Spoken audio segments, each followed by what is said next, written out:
Welcome to the grand arena, where legends come to fight. Bodies clash and dreams ignite, under the neon lights. Oh yeah. Pondwater Dave, he's the voice, calling every move. Amy and Justin Davis, getting you in the groove. Oh yeah. Feel the energy, the thunder, as the crowd begins to roar. High-flying daredevils in a battle like never before. Oh yeah. From the turnbuckle to the mat, the action never stops. Talking wrestling takes you to the top. Oh yeah. Talking wrestling, it's a wild ride. From suplexes to body slams, we got it all inside. Get ready for the excitement, the drama, the show. Talking wrestling, is ready to throw down. Oh yeah. Ooh, yeah.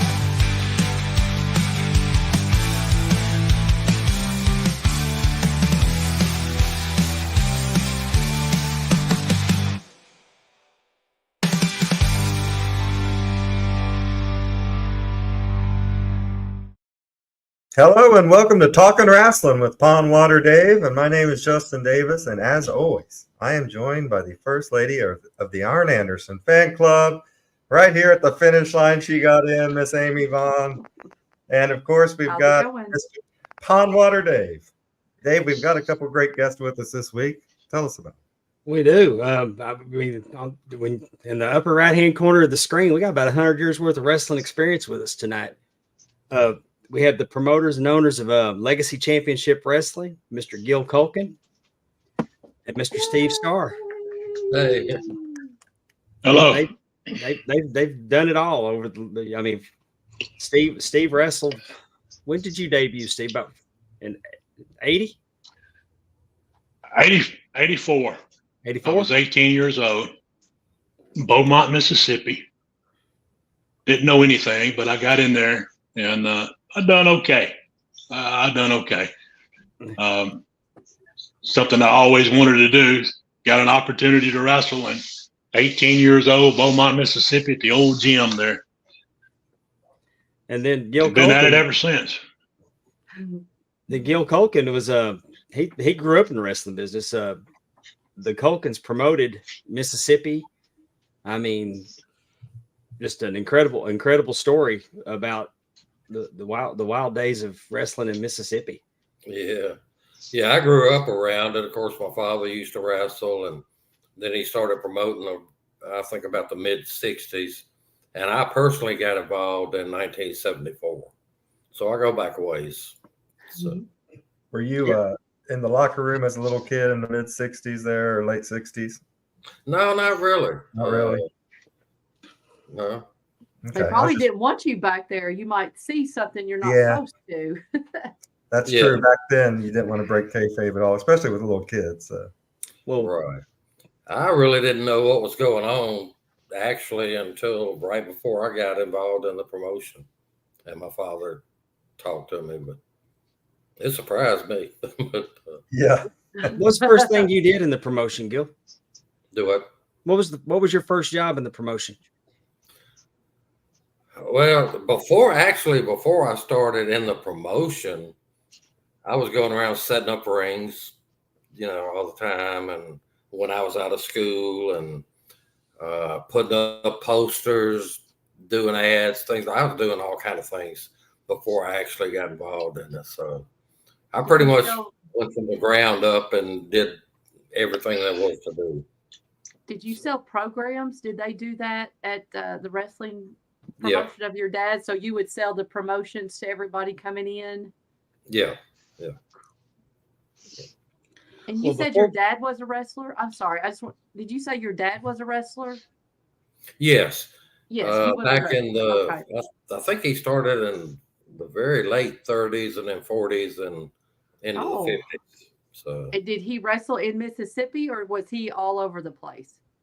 Pretty much all over the place. He wrestled a lot in Mississippi, and his half brother Jack Curtis They were half brothers, and Jack had started wrestling before my father, so they went as the Curtis brothers for a long time, and they held tag team belts. So they were real big around Texas and New Mexico and places like that. So spent a lot of time there. I know I spent some time there, but I don't remember it around Texas when I was younger. So, well, before we go any further, we have a surprise. That's someone that goes way back with Gil and Steve both. Someone that I watched. Well, there he goes. You watched him go? I watched him when I was young, and I just watched him disappear. he just came in. Huh? Maybe he'll be back in just a second. Okay.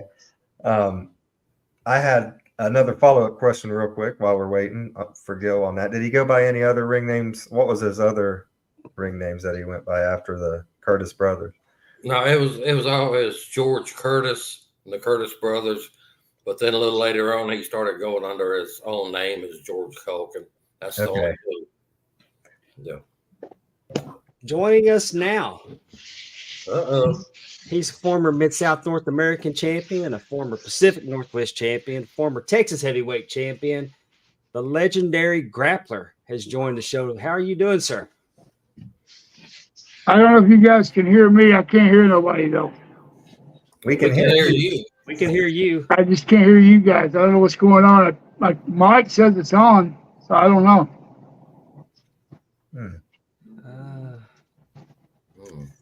I don't know. You can't hear us at all? Yeah. He ain't got us. Did you hit the mute button down there? Yeah, that's the thing. He's probably hit mute or something. Well, no, because then we just couldn't hear him. So I don't know what he's done. Let me check one thing. Okay. This is the beauty of doing this live. That's right.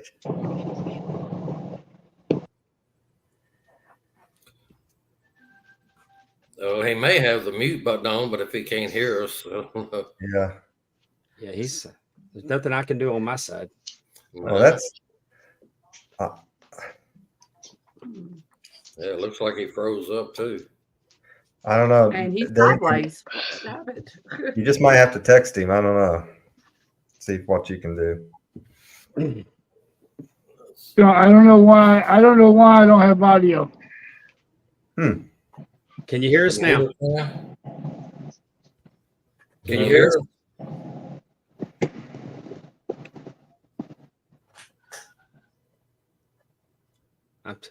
We can hear him, but I don't think he's not hearing us. Can we text him our questions? And he can respond. At least we could hear, he would know what we're asking. I guess Gil's reaching out to him there to. I know a little bit of sign language. Just a little bit. One time this guy was beating the hell out of me.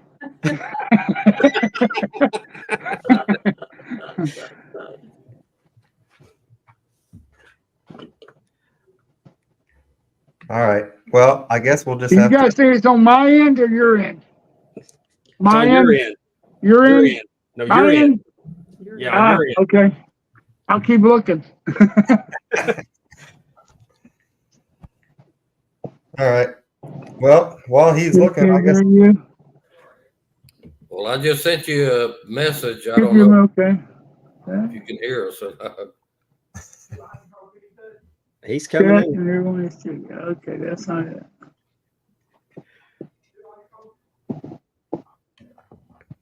Was your, That's not it. I was going to say, Mr. Culkin, was your dad, did he do a lot more tag team wrestling versus individual, or with his half brother? Did he do more of that as a tag team, or did he maybe a little bit of both? Or Probably about half and half. Well, maybe a little more as a tag team, but he wrestled a good bit on his own. And he wrestled guys like Gorgeous George and Mario Galento. You probably don't remember him. That's the very first match I ever saw him in. It was on TV. Mic work, my camera work on my end, so I don't know. But I can't hear you guys. Still can't hear us. What can I Let's tell you? see. Let me check the mic again. If he can Yeah. change it. Okay, unmuted the mic. It wasn't muted. Nope. Oh, it wasn't me. Cam's on. Oh, tell him to This is more. Bill, tell him to go down to the settings Stream this to your audience. to click on audio, and then Mhm. he'll That's need what to it adjust is. his Up there. he'll need to adjust his speaker I don't know, guys. Yeah, that's what it is. He'll have to go to the settings here settings. and then go to I audio. don't know. And then it'll say mic or speaker, and his speaker must be set on a There's different one really to hear us. nothing else on here. Settings. We're Audio doing some tech work here on Pond Water Dave show this week. and pick speaker. Verbal. I go to settings, audio, and then what? And pick speaker. I put it in the private chat. Okay. Can you see? Look at Amy writing.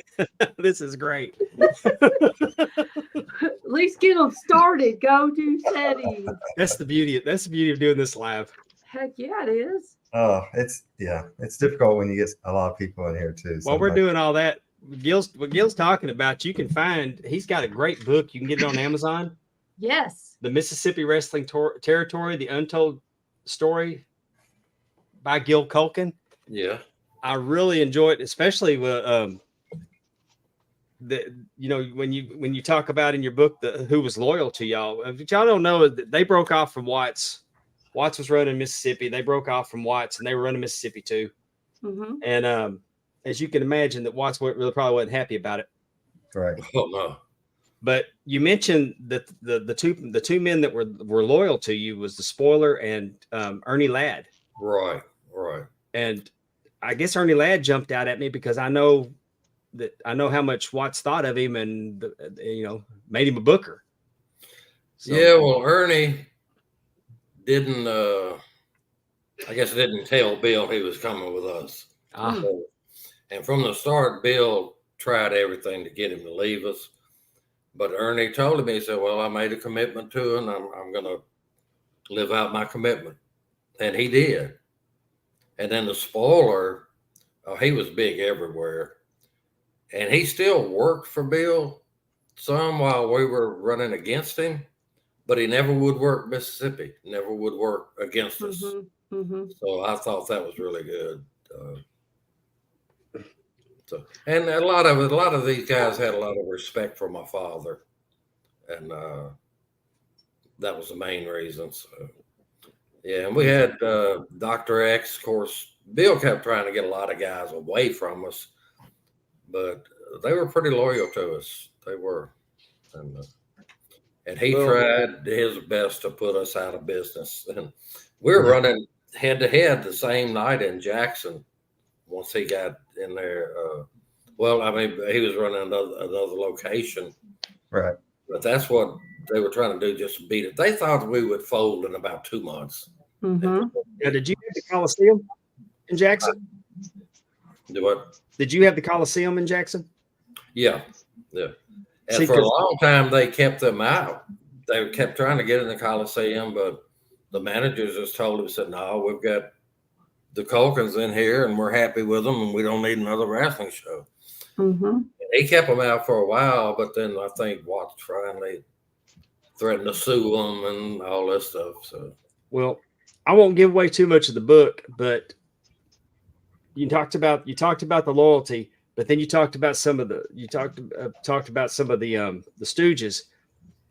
There was a big angle in public that was covered by the news and the newspapers with Grizzly Smith, which led up to the big main. I mean, you got all that publication from a street fight. right. And then Grizzly didn't show up. Right. But a guy that y'all might have all heard of is Terry Gordy, who was the Mississippi champion, slides on in there for the loser leave town match. And, I like that, they said because he didn't sign to wrestle Gordy that Right. But a lot of people don't know that Terry Gordy got to start with you. Yeah. Hey, Zane? Yeah. He was 16 when he came in here. Mm-hmm. He had been wrestling a little bit around Tennessee, And Frankie Kane, our booker, had seen him in Tennessee. So he said, well, I saw this young guy, pretty impressive in Tennessee. You want to see about bringing him in? And I said, yeah. So that's when he came in. And then shortly after that, Michael Hayes came in. And the first match he ever came in with Eddie Sullivan and Rip Tyler to a match in Meridian. He came in under the hood, just wrestling a preliminary match. And then we ended up taking the hood off of him. He was a nice looking guy and all that. And he started out babyface, but then turned heel pretty quick. And he was just in Nashville. That's the first time him and Terry ever met, was in Mississippi. And they hit it off, and then we ended up teaming those two together. Michael was going as Lord Michael Hayes back then. And we ended up teaming him and Terry together. Terry was already a Mississippi champion. And, they just hit it off. And Mississippi was the first time they ever came out to the Freebird music. In their matches, they weren't calling themselves the Freebirds then. That was later after they left Mississippi, but yeah, But it was just the Skinnerd was Skinnerd was red hot, so why not? yeah. Now, now, Steve, when you started, did you wrestle for Gil? Is Steve froze? I'd like to say he froze. Oh, okay. Goodness. Oh, There, he's back. All right. There he is. Okay. I was. I was for a second. Yeah, I was wanting to know that when you started, when you broke in, were you wrestling for Gil? Or when did? I know he's got another internet now. He's Can you saying hear? he hopes it works. Yeah, can you hear us? I can hear you just Hear. fine. We're having all kinds of. Can you hear us, Steve? Steve, can you hear us? Off and on. All right. All right, Dave was asking if Okay, I can hear it now. Hey, I don't know what I did, but somehow I did. No. Can you He's hear us? back. Can you? Yeah, let me get it set up just a second. All right. You can hear us all right. I can hear you guys now, but I don't know even what I did actually. But I I guess pushed the right button. we can only hear 5 people at a Y'all time. go ahead with your conversation. Once I can hear, Steve got booted out. I'll just chime in. All right. Oh, bless. Mr. Grappler, we're thrilled to have you on. And before we get started, I'm telling everybody that the Grappler has a book that I recommend everybody read. Thank you. This is a fun read, and I mean right out of the gate. Right out of the gate, you're beating Andre the Giant in the Superdome. Yes, sir, buddy. Andre the Giant and Dusty Rhodes in the Superdome. Wow. Yeah. That was great. The guy that wrote the book, Joe B, he said, we're going to do this different. Like most of the guys, they write a book like Ric Flair and Hogan and everybody, they write a book and they go, okay, I trained hard and I fought my way to the top and I went to WWE and then let me tell you about my great career. He said, what we're going to do, we're going to start where you're at the top and work our way back and give them some of the road stories and all the stuff all the hell that happens in between. So he did a little different. A lot of people like it. I appreciate you're getting the book, and I appreciate you liking the book too. Oh, I love it. And I really like the part. I'm not going to give away your whole book because I don't want to spoil it. But when I grew up in Dallas, so I remember seeing you at the Sportatorium, Right. and hearing about your exploits running, hanging out at Manhattan's in Fort Worth. Baby, yeah. And That's some good times there, man. And meeting Katie and just working her, not realizing that eventually the jig's going to be up. Oh yeah. I got busted big time. I had Sunshine sitting on my lap and another girl in this, and we're playing quartermouths if you walked in the door.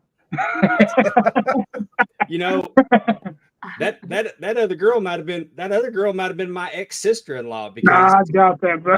No, I'm serious because she told me that she used to play quarters because her and Sunshine, y'all lived in the same apartments as she did. No kidding. And she said that she's over there playing quarters with the grappler.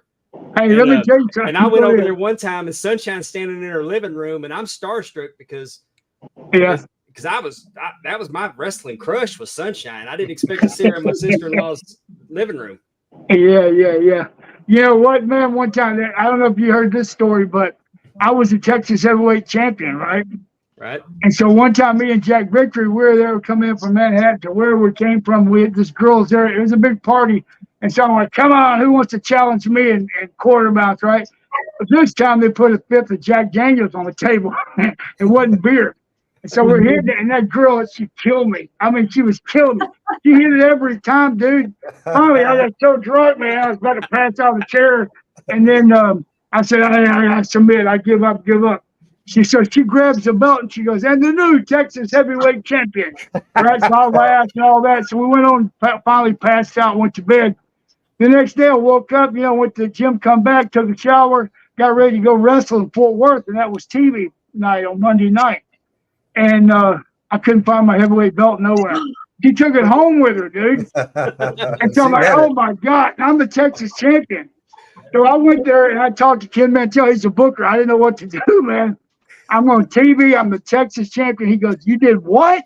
He said, you better hope Fritz don't hear about this bullshit. And so he said, oh, he made some excuse about something, some kind of match, or the belt was here or there or whatever. We got past that, and that girl, I called her, said, bring my damn belt back. And she goes, you want it back? You got to win it back. And so the next night, I got Jack Victor. We got over there. We got her playing quarterback, so me and him doubled up. Finally, she passed out and fell out of the chair. Dude, I got my belt back. That's the only way I can get it. True story. Oh, that's awesome. Yeah. I love it. Did Fritz ever find out that happened? Oh, man, no, he didn't. Thank God. I'd been fired on the spot, I guarantee you. He never found out. Ken Mantell, he covered me, man. Thank God for Kenny. I just got to ask the question. What was it like wrestling Andre? Did you have to figure a lot of different things, how to work your match when you're working with Andre, or was he still pretty much, I mean, I know back then he was still moving pretty good, but he's still a big some bitch. You have to figure if you're a worker and you know how to work, you pick each guy's and look at his gimmick, his size, and you work accordingly, So if you got Andre the Giant, every spot you do is a giant spot. Like when he goes to shove you off, if a guy shoved me off, but he was 300 pounds and I'm 250, I might take a bump on my back. But when Andre does, I get up, fall through the ropes, get up. So you overdo everything because you're working with a giant. It's like, but he was so easy. Believe me, he was like a night off. Andre was. He was a good worker. Believe me, he had good psychology as well. I'll tell you, here's how you know. One time I was in a 6-man tag, me and Orton Jr. and Dick Murdoch against Andre the Giant, Paul Orndorff, and Dusty Rhodes in a spot show, and it was packed. High school was full. And so these guys, they get all carried away. And so we start out with Junkyard Dog, and we're flying all over doing the spots for Dog. And then we get Orndorff in, and we're doing all that. We're saving the Giant for the coup de grace, right? And so we do some things with Andre. He tags Orndorff back in. So now it's time for us to get some heat and build some steam, That's the psychology. So I went there and I stopped one. I hit Orndorff. I run his head in the turnbuckle. He stops and runs my head in. I kick him in his gut. He kicks me back in the gut. I headbutt him. He headbutts me back. I go, damn. So I said, tag Dog. We bring Dog in. He won't sell nothing either. We're trying to hit. He keeps going. Murdoch and Orton are trying. They couldn't get himself. Finally, Andre goes like this, screams out, tag me in. And they tagged him in. He said, grappler. He goes, load the boot, and we back in the corner, kick me in the gut. So the referee come at 20, so I load the boot, kicked Andre in the gut. He staggered about 2 steps and went, and fell forward. And we got the heat on Andre. He gave them the hot tag. I couldn't believe it. But when we got back to the dressing room, those two boys got their ass reamed, okay? He chewed them out big time. Well, but that's the kind of psychology the guy had for wrestling, Yeah, I was going to ask you too. Did you ever see him get a little bit rough with someone in the ring that he didn't like? You heard about the thing he did with Buddy Rose over in Oregon, didn't you? I don't think I've heard that one. Buddy Rose was, he liked to prankster and liked to pull stuff in Pendleton, Oregon. And Andre's in, he would come in for 2 weeks to loop, then he'd go somewhere else. He's there and he kept messing with Andre. he goes over and takes a crap and something. He comes over like he's going to throw it in Andre's bag. Now, why he wanted to do this, I have no idea. I was going to think of nothing better to do than that. But we're looking at him, and he keeps doing it. Andre said, "Don't mess with me, boss." And he's wrestling Andre that night. Yeah, this is a true story, okay? He's kind of sick. Andre went out there. They started wrestling. He took him down, sat on top of him, put one leg across, pulled his tights down, stuck his thumb right up his butt. And he's screaming like hell. And and finally, when he got tired of messing with me, he let go. And so I asked Buddy Rose later, I said, "Buddy," I said, "Man, did that hurt?" He goes, "Well, once you relax, it ain't that bad." I'm like, "You a sick boy." He turned Buddy Rose into a corn dog. Yeah. I mean, you don't want to make Andre mad at you, believe me. Goodness gracious. Well, the time I saw Andre in person, I noticed how big his hands were. So that had to be something. I tell you about Andre one time where I made a fatal mistake when he got mad at me. It's we're in Jackson, Mississippi, and I've been running with Dick Murdoch every night. And he was the beer drinking guy I've ever seen in my life. A case of beer wasn't nothing that night. He wasn't exaggerating when he told you that. So I've been with him for like the last 2 nights, and he flew out like to St. Louis or somewhere. So I had a night off, and man, I was hungover. It's a Wednesday night. We're in Jackson, Mississippi. I'm working for your dad, right? And so I look across there. Remember that big roll-up door they had in the back of the arena there? Well, Andre was on the other side, right? He just came in his first night. And so I was on the other side. I'm going out to wrestle dogs, and like the junkyard dog. And Andre goes, "Hey, boss." His first night, he sees me over there. He goes, "Yeah." He goes, "Good night, me and you." I drink, right? I go, "We're kayfabe." He's over there. And I go, Yeah, no problem, boss. When I got in the ring, I ran, took a shower, and hauled butt back to Baton Rouge. Okay, I was trying to get away from Andre. Now, he knew where the apartments were where we all stayed at.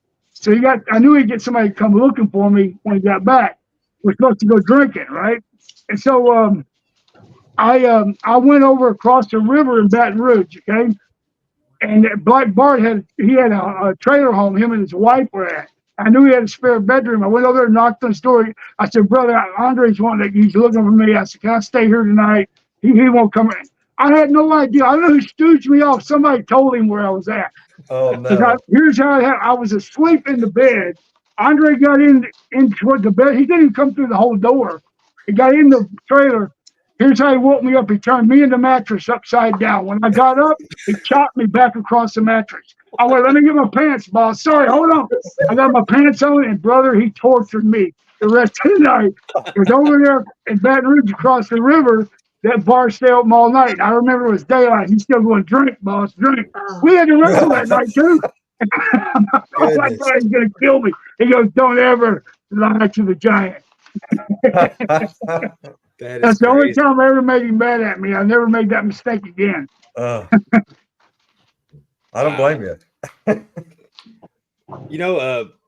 One of the other times I'd seen you, the first time actually I saw you on television when you were in Southwest. It was but there was 2 of you, and yeah, with Don Carson. As a matter of fact, I recently saw a match with you where y'all actually lost the tag team titles.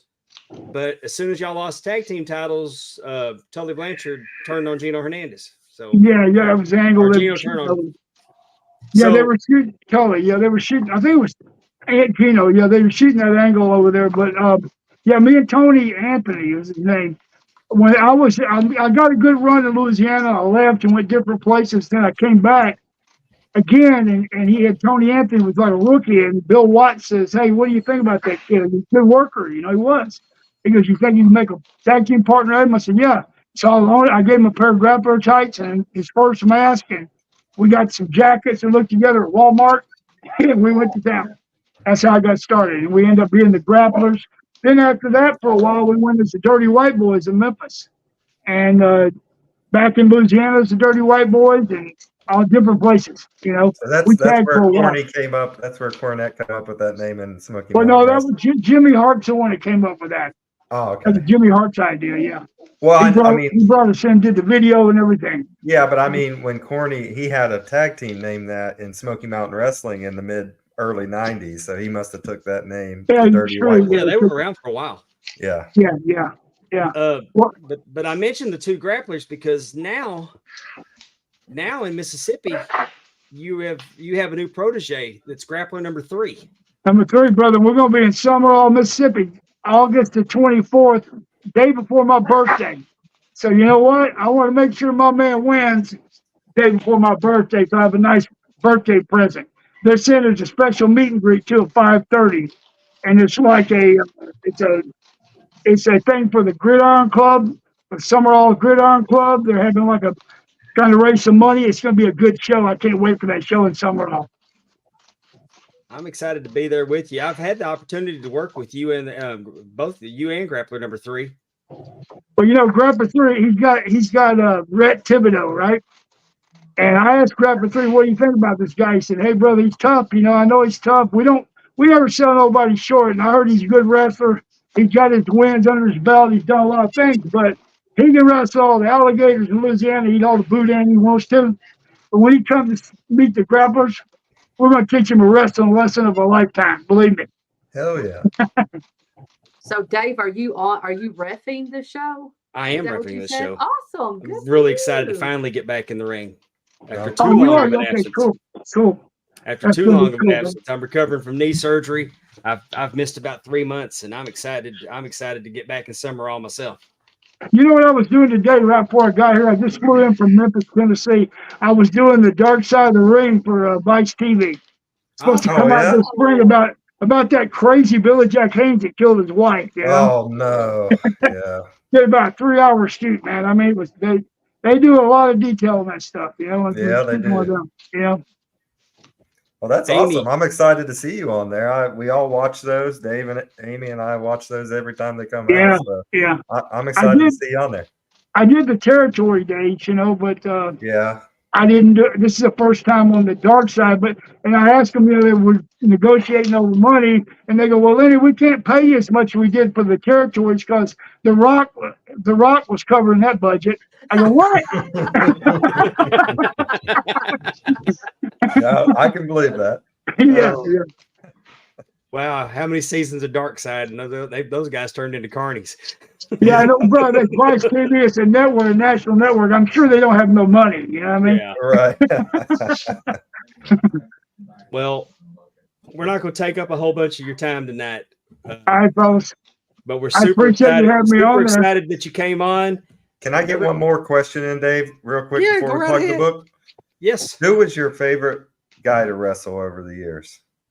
You know what? It's hard to say. I mean, Ricky Morton, Cuban Assassin, Dave Sierra.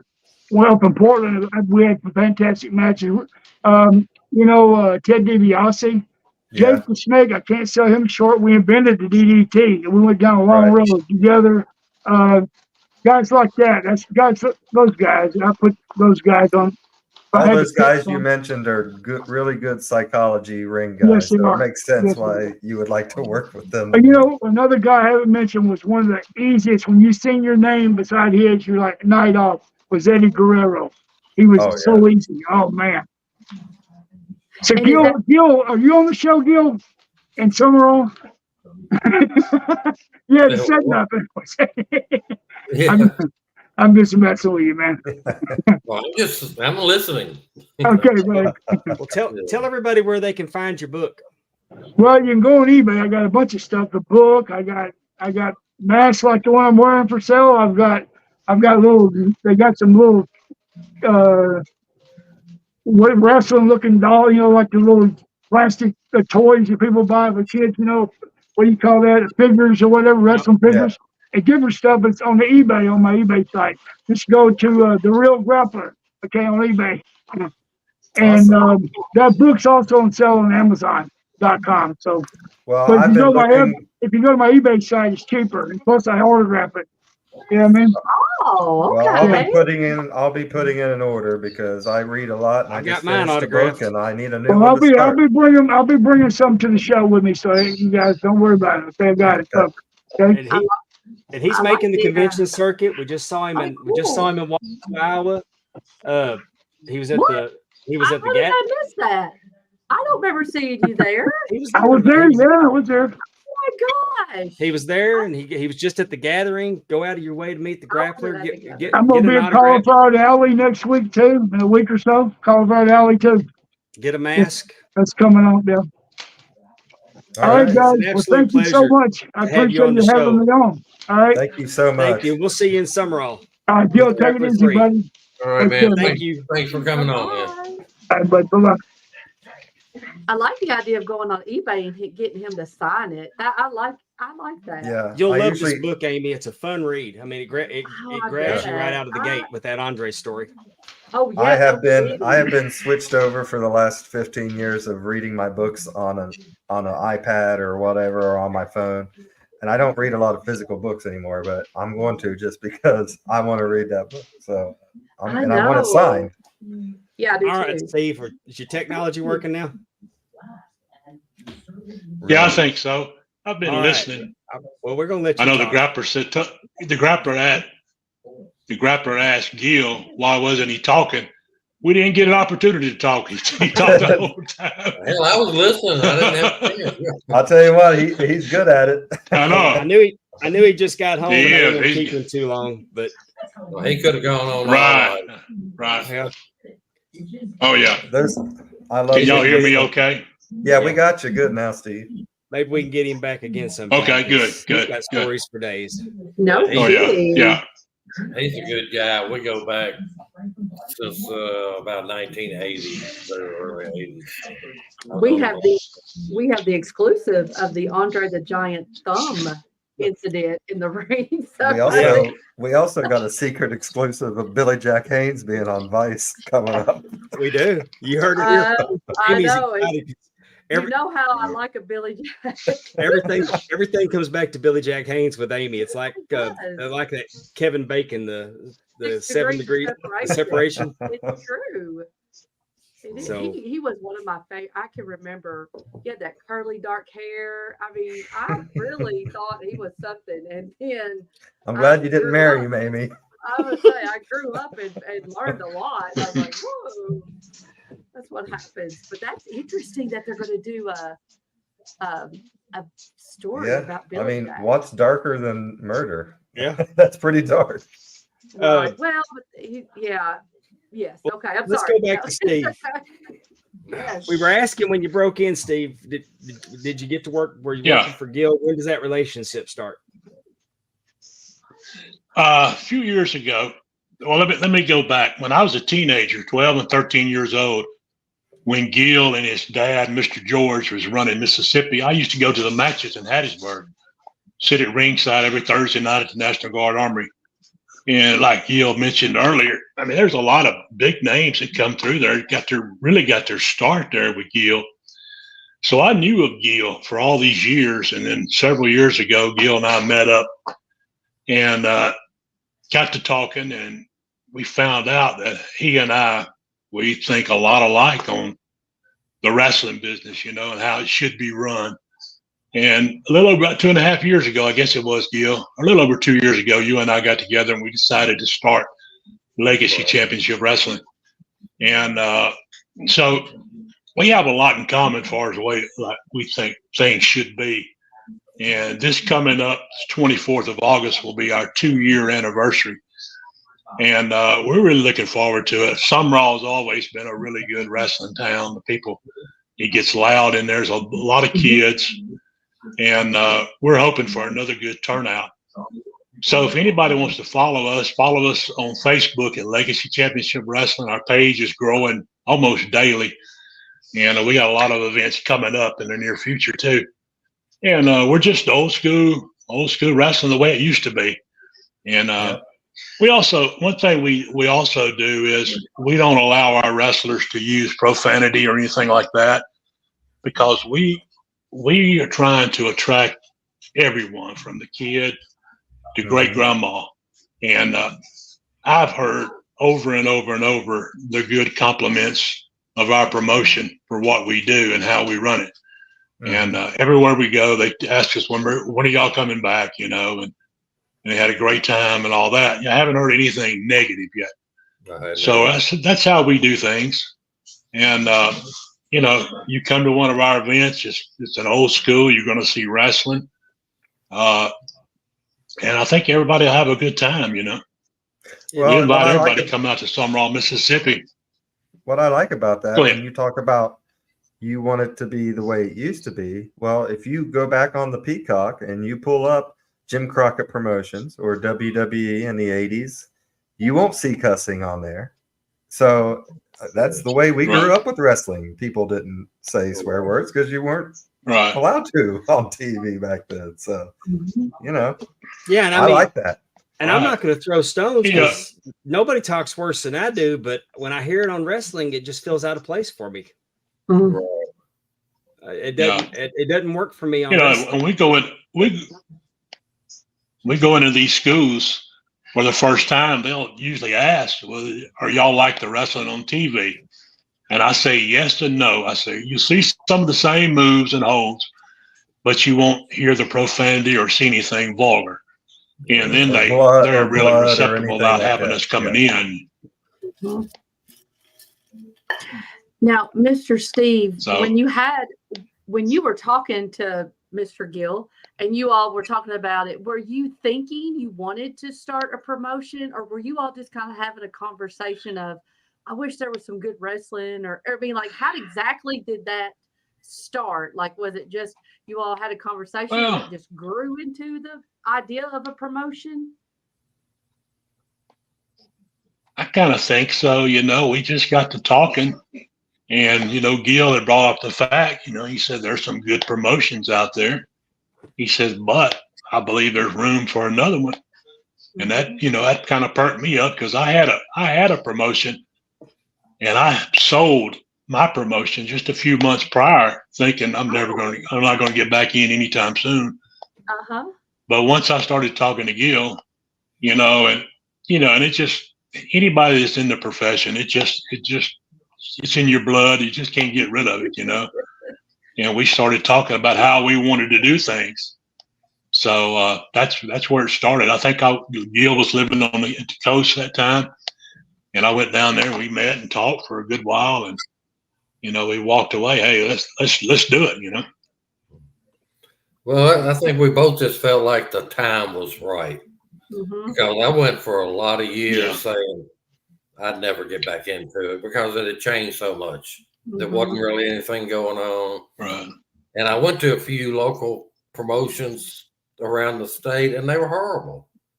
They booked it as professional wrestling, and it wasn't. I mean, it was embarrassing, really. But then over the last few years or so, 5 or 6 years, I started seeing more talent, actual talent that had been trained the right way and were doing things the right way. And I knew they were out there. Then once I realized that, you know, that's when me and Steve started talking, and we're just kicking it around and said, hell, let's do it.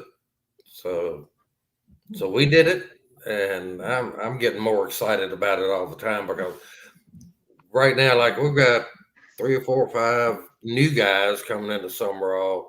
There's a lot of young talent. People, they're contacting us all the time, wanting to come into our course. Some really good talent, and Oh, Gio! I'm just excited about it. It's really growing. Do you have any kind of school that you work with, like a wrestling school, or is it just really word of mouth? People are, like you said, coming to you to work your shows. Well, it's a lot of word of mouth from the other wrestlers that have worked for us, and that's a testament to us because when they come in and work for us, maybe for the first time or two, and they realize, hey, we're going to treat them right, we're doing it the right way, and naturally they'll go and tell their friends, you know, other wrestlers, say, hey, you know, we work for Legacy Championship Wrestling in Mississippi. That's a good group to work for. Because some promoters have the reputation of, even when I'm in other locker rooms, I have wrestling. Yeah, it's legacy, and because some of the promoters, the lesser groups, will try to mess the guys out of money, and they just don't pay them, or they don't do what they say they're going to do. We do what we say we're going to do. And then it doesn't take but 1 or 2 times working for us, and the guys realize it. And they really put in a good word for us to other wrestlers, and so they contact us. So we have a lot of them wanting to come in, and because we are doing it the right way. No, I mean, Awesome. I've had wrestlers in other locker rooms ask me about Mhm. Legacy, and hey, what do you think about it? And I said, I love working there. It's a great Yeah. show. It's completely different, and I hate to even call it a show. It's more of an event. I get excited because if I wasn't refereeing, it's a wrestling show I'd buy a ticket to go see, because it's wrestling. They're telling a story inside the ring. I don't know about the shows that I haven't been on lately, but I have not seen one dive, not one dive in any of the matches, any of the cards that I've refereed. No, we don't do all the high flying stuff and all that. And we're not hardcore like some of these are trying to be, some of these promotions. We're just solid, old school, traditional wrestling. Mhm. That's what we are. And that's the kind of guys we bring in that can do that. And it's working. It's the little things. I mean, even if the facility is set up for it, the good guys and the bad guys don't share the same locker rooms. Right. Mhm. I mean, I believe I might have been Greenville when we were in Greenville. The bad guys were on this side of the building over here, and the good guys were all the way over on this other side of the building. It was Well, that's the way it always used to be, and that's the way I grew up. And it's so many little details in promoting that a lot of guys now just don't realize. Mhm. But I go way back, and I grew up learning all that and taking care of the little details. And you might think, well, that's silly, or you don't need to do that, but it all means something. It really does. I think you're very right And about that. Yeah. There's a lot of right now, not only in Mississippi but other states. There's a lot of good independent wrestling promotions out there. Right. I don't want to name them because I might leave somebody off, but there's some good wrestling promotions. Now, on the other hand, there are some that I'm thinking of one right now, which I won't mention. It is terrible. I mean, it's a joke, and the guy shouldn't even be promoting. I mean, it looks horrible. All you got to do is just go to the show or watch him on video. But like I said, the fan wins. The wrestling fan wins because there are so many good promotions out there now. And like I said, I think we're a little different because we're really old school. But that's just the way we do things. What might works for other promotions may work for them. And whatever. But that's just the way we do things. And so far, we like it, and the fans that come out to our events like it also. Awesome. Tim, I was going to say, did you see? Yes, I don't know what that means. I was going to. That's why I had it ready to ask. I wanted y'all to talk about your alliance with King of Sports, and tell our listeners what that is. See, go ahead, Gil. Okay. King of Sports Wrestling Alliance it's a group of independent promotions. And we're the only ones in Mississippi right now, but in Arkansas, Tennessee, Texas, different areas. And the main guy behind that is a guy named Bart Harris. And he had contacted me a while back, and we started talking. And there was another guy that had contacted me before about joining a big alliance, but I realized all he was looking for was just adding names to his alliance and not really contributing anything. But the more I talked to Bart, he had the right idea about things, and he was doing it the right way. And so, like I told Steve, we talked about a long time ago, it's best to work with other promotions instead of working against them. That doesn't do anything. So if you can work together, and we have worked with them on a joint show in Arkansas, and we plan on working some more with them, and we're using some of their guys, and then our guys, can go there. It just benefits everybody. So it's worked out pretty good so far, and we plan on staying with them. Is there any like King of Sports title that's like a traveling title amongst the different promotions, or yeah? Yeah. There's a heavyweight champion, Noby Brown. He's a heavyweight champion, and he travels everywhere. And eventually we're going to bring him in here to Legacy. We just don't know when. We got to get the right venue in the right place. And but we're going to bring him in here, let him defend his title against one of our top guys. I worked with Noby. I worked with Noby when I started refereeing at PCW. Really? I did. Yeah, he had a ton of potential, and he's lived up to it. He's a heck of a talent. Heck of a talent. Yeah. So yeah, our we, friend Tim Robinson says that they put on shows, the good old school shows in Texas. Awesome. Yeah, we know that, and that's what we do, and I think that's what drawed us to them. They saw what we were doing, and they contacted us, and they reached out to Gil, and they liked what we were doing. So it just kind of works together, I think the territory system's good. We just had Matt Classic on with AIWF, and their territory. They have an alliance as well, and I just think that there's something that helps everybody when you'll have the traveling. I'm a fan of the traveling champion concept. Right. When a world champion comes to town, it's a big deal. Yeah. I mean, Damian Wayne's on this card against Gio.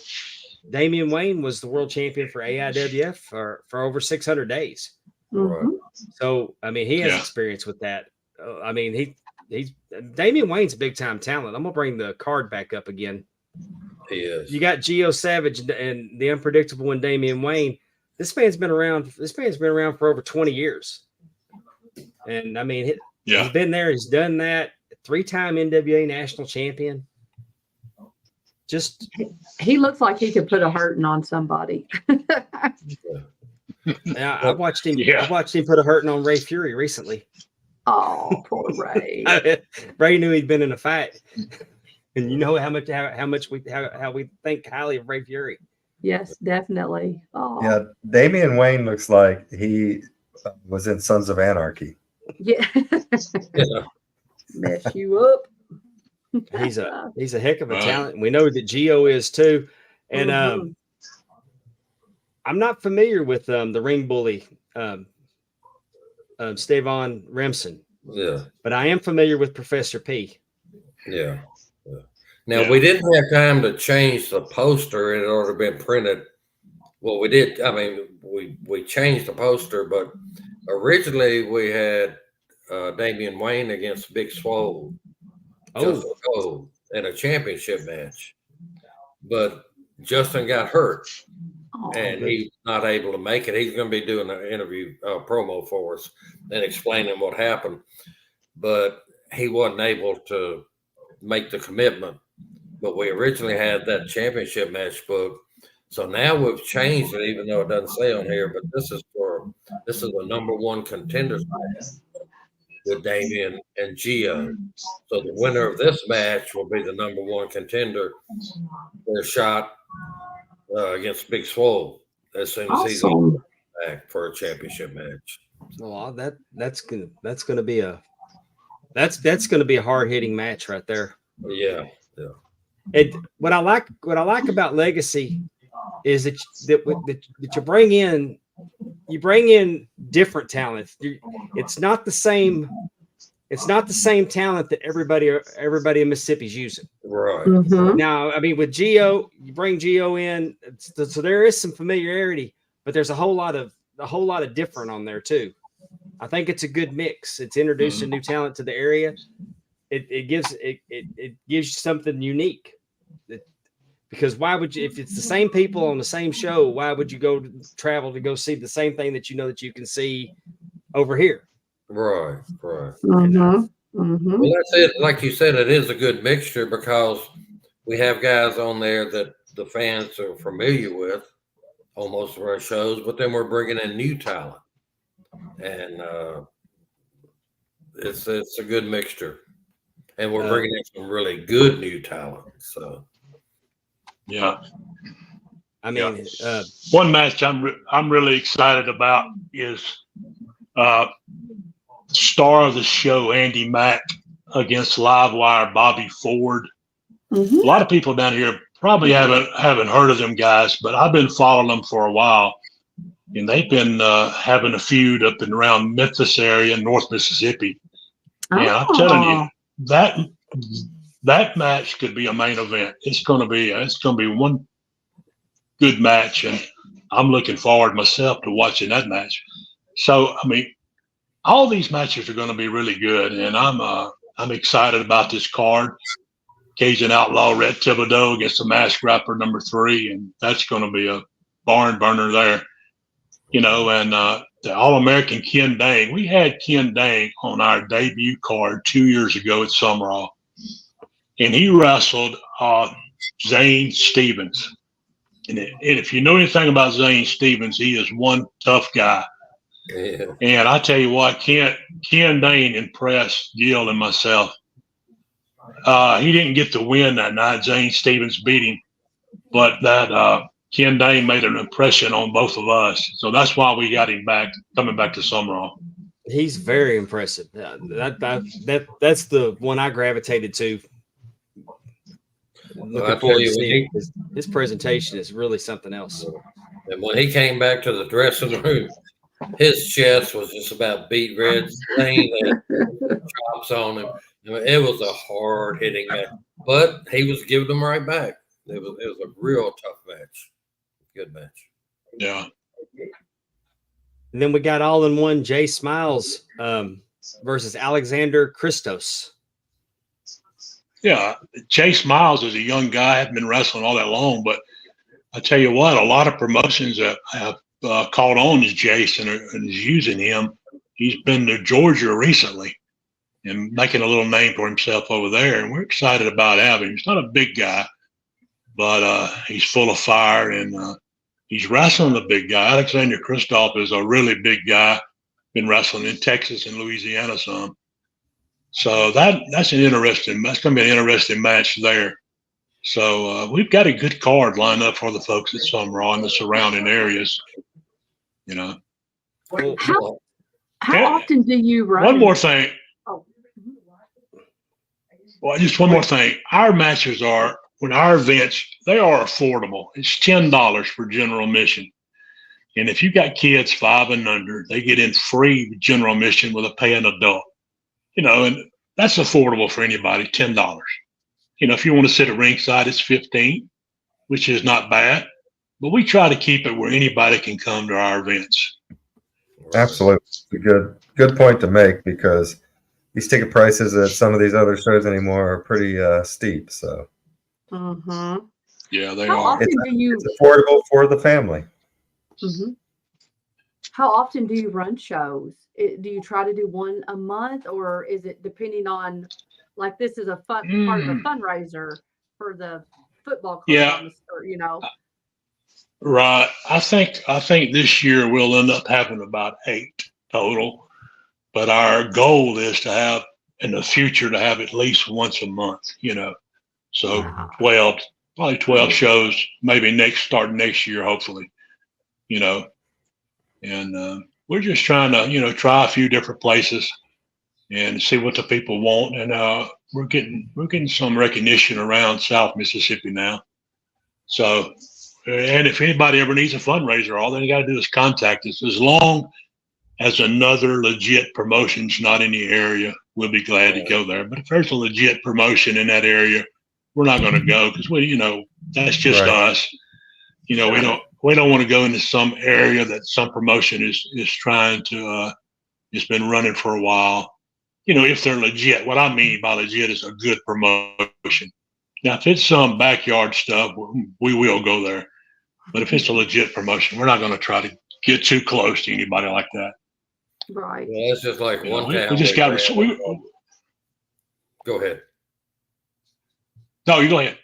No, I was just going to say, it's just like one town we ran a while back, and I don't call it a real legitimate promotion, but the promoter that calls himself a promoter there, hadn't run a show there in a year. It had been 1 year. And then we booked a show in there, and he got offended and said, well, that's my town. I don't think that's his town if he's running once a year or something. So No. you've got a few guys like that. So no, I don't worry about those. And while we're keeping it old school, keep in mind that pro wrestling's been a fundraiser for years and years and years. So I mean, when I was 40 years ago, they were in high school gyms and Lions clubs and VFW halls, wherever the football stadiums, whatever, that was pro wrestling was a tremendous fundraiser and still is. My high school just started doing it in the last couple of years, and I'm mad because when I was in high school, it would have been awesome for me if they would have ran a show at my gym that I'm practicing basketball in. They never did, but now they do, and I'm like, man, I wish they would have done it when I was in school back then. Oh, going back to when I first started back in the 70s, every Saturday it would run what we call spot shows, and they were normally fundraisers at high school gyms or different places, and always had a good turnout. During the week, we would have our regular towns, and Saturday was always spot shows and fundraisers. The only reason we didn't run on Sundays back then is because they had an old blue law back in those days that you couldn't have a sporting event on Sunday. The changes since then, but Really? I remember the blue law, but I didn't know it affected sporting events. yeah. Well, and the important thing too with the spot shows is just local promotion. You really got to get in there and promote it locally, right? And get through the schools and all that. And plus, every town we had a local sponsor, whether it was a fundraiser, and I would have a sponsor, whether it's a VFW or American Legion, someone like that at every single show. But they would help. They would come in. We'd pay them some, and they would come in and help usher and seat the people and take tickets or whatever. So, Right. it always worked out. Well, Amy, you ask about how often they run. This is Saturday, August 24th, but Saturday, September 7th, just 2 weeks later, they're going to be running at the Raleigh High School Gymnasium. Awesome. Fundraiser for the Raleigh Lions baseball team. Am I saying Raleigh right? Is it Raleigh or Raleigh? Raleigh. Raleigh. I say Raleigh. My wife gets on me because I don't pronounce Mississippi towns correctly most of the time. Because you're look there, This is our first time running Raleigh, and we're looking for a good turnout there. And if everybody's happy with it, we'll probably go back there in about 6 months. We're probably going to try to make that twice a year in Raleigh. We got a good card there, as you can tell. It's a really good card. Look there, the Pharaoh of Funk is on the card. I see Gino's back. I've always liked that. We've also got shows in October and November, but we'll tell you about those a little later. All right. Well, I think, like you said, with the fundraisers, it's just like that extra help of promoting it, because obviously the baseball team's going to want it to be successful because, you're whatever. So, having someone in the town like that promoting you is probably, that's worth its weight in gold, getting the people there. All right. Right. Yeah. The baseball players are already selling ringside tickets for us there. So, they're already promoting it there. Heck yeah. I want to point out we have a few the last few shows. What we started doing is selling sponsorships for the shows, and that's usually pretty easy. And the local people, you can advertise your business. We'll advertise it for them on different forms of media and on the posters and things, and that really helps too, to get local sponsors and get the local people behind it. So. Well, I want to point out that on this show, you got Jack Strong versus the Louisiana Playboy, Tony Teleska.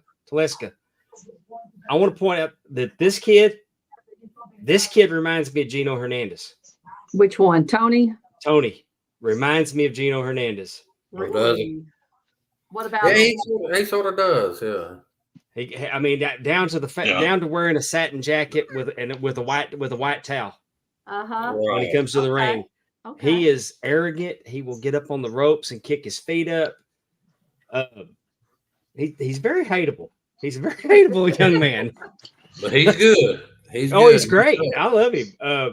But I mean, he definitely throws off. Like, I mean, there's no doubt that the fans are going to be for the other guy. Mm-hmm. Well, he thinks highly of himself. But, He does, but he has the talent to back it Yeah. up too. So right, exactly. then we got the ladies on the card: Stella Wren versus Kimber Fox. Yep. Yeah, we're looking forward to that one. That should be a really good one there. How much has women's wrestling changed since in over the years for y'all? Because used to that they were just, I mean, on the card you wouldn't even get their names. It was and girls Mm-hmm. or and, I mean, that's how it was. And midgets and girls. They were attraction. Now they're earning their spot in the main events and the semi-main events, and they're not the opening bouts, or I mean, they're prominently featured on the cards now. Yeah. Did you ever think that you'd see a day where the women would be outperforming the men? I And I don't mean that bad. I mean, just from where women's wrestling used to be positioned. Well, because I even went through there's no more mud matches or Jello pudding matches or bra and panty matches. We don't do that anymore. They're legitimate competitors like the men. Well, back in the day when I was promoting way back, the lady wrestlers and the midget wrestlers and guys like Andre the Giant, they were special attractions, basically. Mm-hmm. Mm-hmm. They'd come in maybe once or twice a year and make a loop for a couple of weeks, and then they'd go somewhere else. But it was always something special to have them on there. So they were mainly a special attraction. Do you think, Gil, that that's what made Andre's life so hard? Because we've all seen the Andre documentary on HBO, and they talk about how it was a rough life for him just being so big. But do you think that part of that,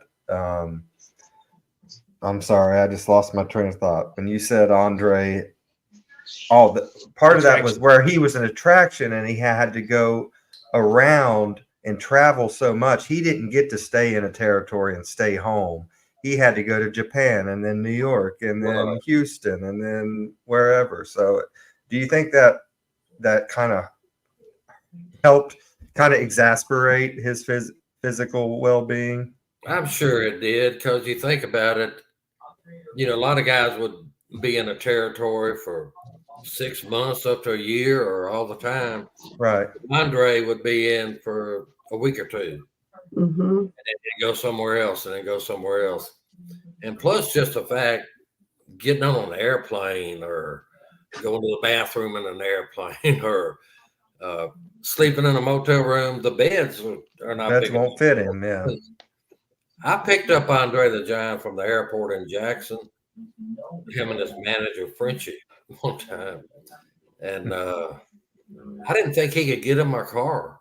I mean, he had to roll up like this. Is like, did the car about Papa Willie when he got in?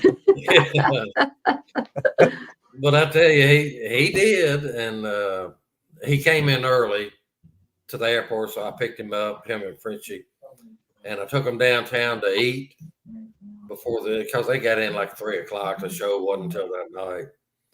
When he unfolded himself out of the car and got out, this was on Capitol Street in Jackson.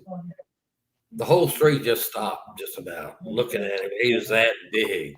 You didn't realize how big that man was until you were next to him, or like his hands. Just unbelievable.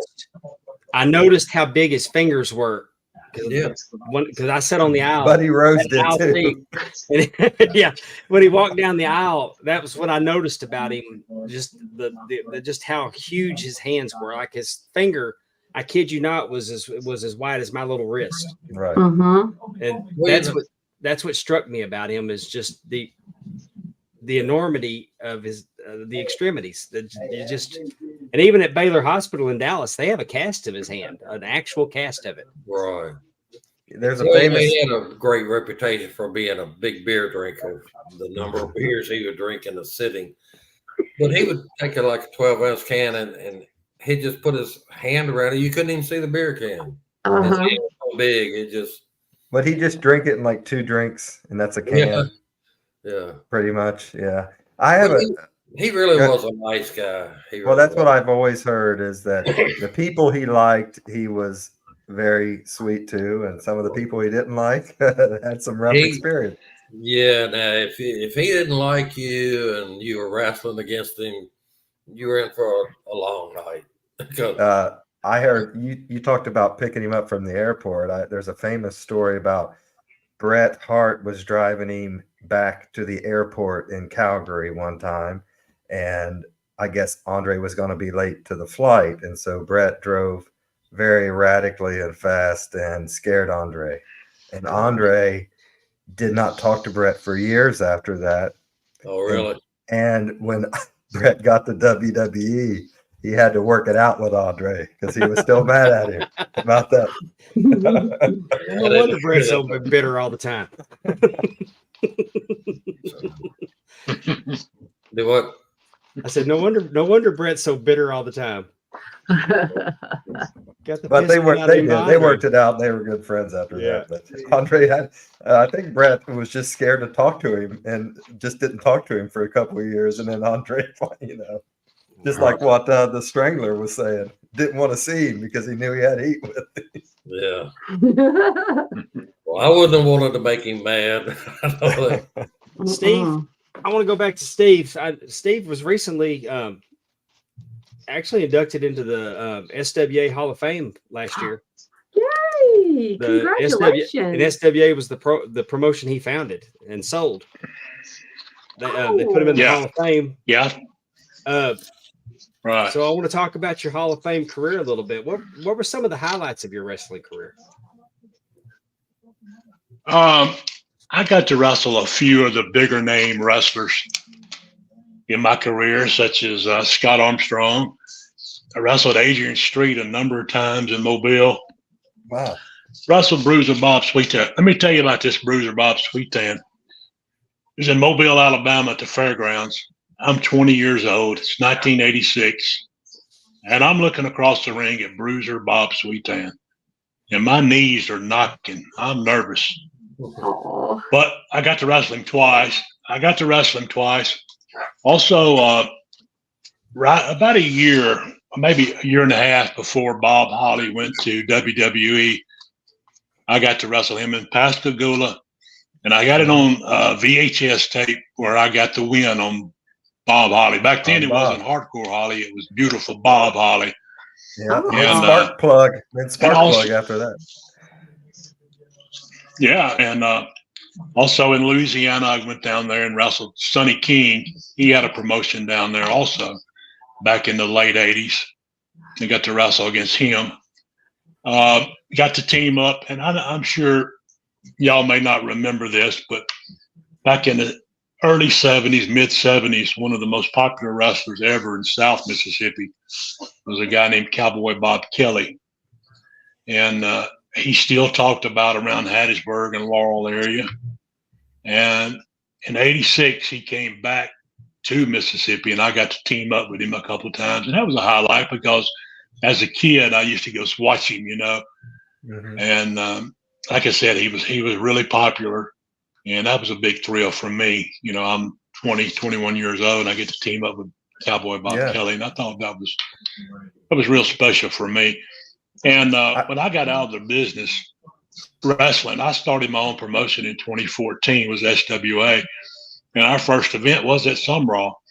And I had no idea that I'd still be doing this now. After that, I done a fundraiser because a good friend of mine was a football coach there. And he asked me about doing a fundraiser. I said, sure. And I put it together, and it was successful. So started doing it every year. Then after I sold SWA, Gil and I started doing the Sumrall fundraiser every August. And the coach there, it's the same coach, was there in 2014. And he told me a while back, he said, Steve, this is the easiest fundraiser we do. He said, it's by far the most fun and a fundraiser we have. And he said he really looks forward to it. He calls it game day when we go there, because we get there and the coaches all help set up the ring and do all that. Yeah. And they're really good people to work with. I mean, if I had every school like that, it'd be so much easier, because they really get behind it and support it, and just good people there to work with. But I did get inducted. Yeah, I did get inducted this past May in SWA Hall of Fame, and that was a big thrill for me. Yeah, I appreciate that. That was a big thrill for me. Probably the first thing I ever won in my life, but it was. I had a good time with it, and I enjoyed it. And Gil and I, it's not the first thing you won, because you won the match against who was it? That first guy? Bob Holly. Bob Holly. Right.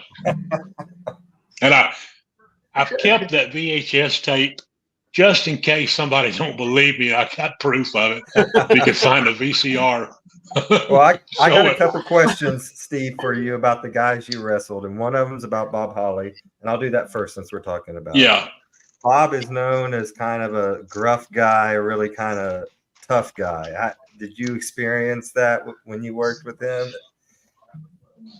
100%. Yeah.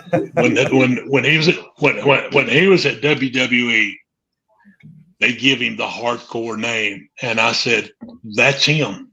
That is him." Bob was an unpredictable guy. Really great wrestler, but he was unpredictable and really a tough guy. Yeah. He was really, I've heard that. Tough guy. I haven't seen Bob in years. When you talk about unpredictable, I've heard like sometimes you could say something and he would be okay with it, and sometimes you could say something and you might piss him off if you say, you know what I mean? It might be the same comment just on a different day, right? Yep, you're right. That's him. Okay, so I got a question about Bruiser Bob Sweetan. So JR, Jim Ross on his podcast has said that he had a miserable experience with Bob Sweetan, and he considers him a terrible human being. How was your experience working with him? Really not bad. Like I said, I was so nervous because that's former world's brass knuckles champion, and here I am, 20-year-old kid. I was really nervous about it, but we did not know at that time things about Bob Sweetan. That didn't come out till years later. Yeah. So, but at the time, it was a big thrill for me to be in there with basically a wrestling legend, is Bruiser Bob Sweetan. But as far as treating you personally, getting ready for the match and everything was cool. He wasn't a dick or anything. Never saw him. Never saw him till we wrestled. Oh yeah, you guys just called him. Never saw him till I got. Never saw him till I got in the ring. He was in different locker rooms, probably too, right? Oh yeah, and he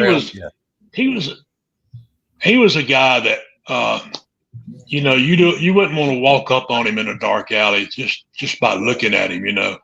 Oh, he's a mean looking guy. Just really a mean looking guy. When I first saw Bob Sweetan, no doubt about that.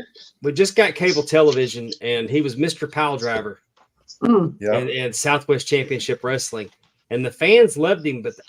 But my first impression was that I would have immediately thought that he's probably one of the most feared guys in the territory. But I was surprised he was a good guy. Because nothing about him struck me as being a good guy. No, he looks like one of those guys. Television. He looks like one of those guys that if he shook your hand, he would just break it if he wanted to be a dick. Like he's got big old paws, and he just looked mean to me. He just looked mean. Well, I was around Bob a lot when we were promoting. He was in Mississippi a long time, and we never had any problems with him. And I know he's got a reputation now that, that wasn't talked about then, but he was more of a quiet type guy. But I just remember that every time I would walk in the dressing room, he'd shake hands, hey, how you doing? Just a nice guy. Mm-hmm.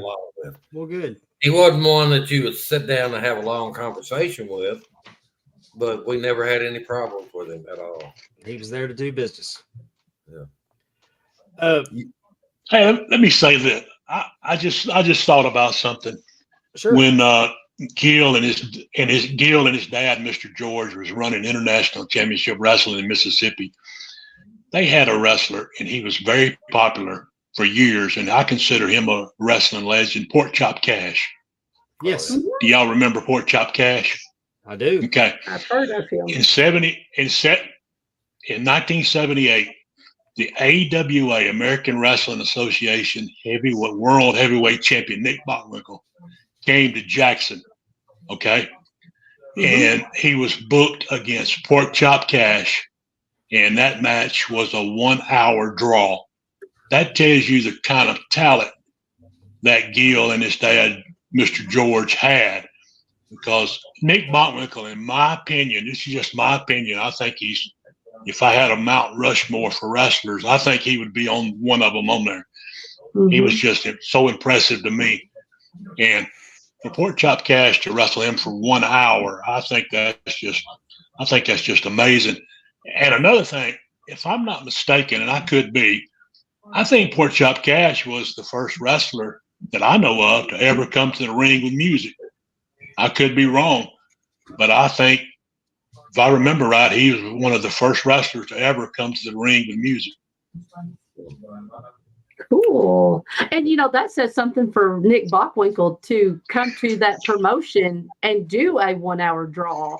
That he knew that Pork Chop Cash had that type of talent to highlight. So I mean, Right. like you said, that's kudos for him too. I don't know that people realize it. Exactly. I think, and I mean this as a complete compliment to Nick Bockwinkel. Nick Bockwinkel was for the AWA what Ric Flair was for the NWA. Right. Definitely. I mean, their styles were very similar. Of course, Nick Bockwinkel had Bobby Heenan with him. Right. But Nick Bockwinkel could work with anybody. Oh, yeah. And he was the same type of body style, arrogant, better than you wrestler like Ric Flair. And that's what I noticed about him. It seemed like they were from the same mold. I don't think that Bockwinkel was as flamboyant as Flair. No, but Bockwinkel. But he was every bit as impressive in the ring. Yeah. Bockwinkel had a certain type of he's better than you. Flair said it. Bockwinkel made you feel it in a way that was different. Like you knew Flair was out there drinking and whatever, and like Bockwinkel wouldn't be bothered with that. Bockwinkel was going to make you feel inferior. Yeah. He was going to use big words and make you feel inferior. Exactly. That's what I mean. Yeah. He was smarter than you. He was more class than you. Flair was going to talk trash to you, tell you how great he was, and take your mom home. Right. I mean, he's going to steal your girl is what he was going to do. That match in Jackson against Pork Chops actually went almost an hour and 15 minutes because it was so good. And it was back and forth right at the end. The timekeepers lost track of the time. I mean, they really did. It kept going. And I was sitting back there watching, and I was thinking, I didn't time it exactly, but I thought, well, hell, an hour ought to be over. I started easing up toward the ring, and they were still going. It was just back and forth, nip and tuck all the way. And I finally went up to the timekeepers. They were sitting there, they were just watching the match. And I said, how much time's left? They looked at their watch and they both jumped. Like, oh, we're ringing the bell. And they could have gone 2 hours out there. That's when it's good. That would have been fun. Nick and Pork Chop both were like, has it not been an hour yet? In the ring, like trying to get some attention. I know that we don't want to give away some of Gil's book, but I do have a question just about what made your dad want to jump from wrestling to promoting. I guess it's just sort of a natural transaction because he had retired after I was born in 1954. Mm-hmm. He retired after that. I forgot exactly what year, but he was getting not old, but for a wrestler, getting on up and just wanting to get off the road and everything and retired.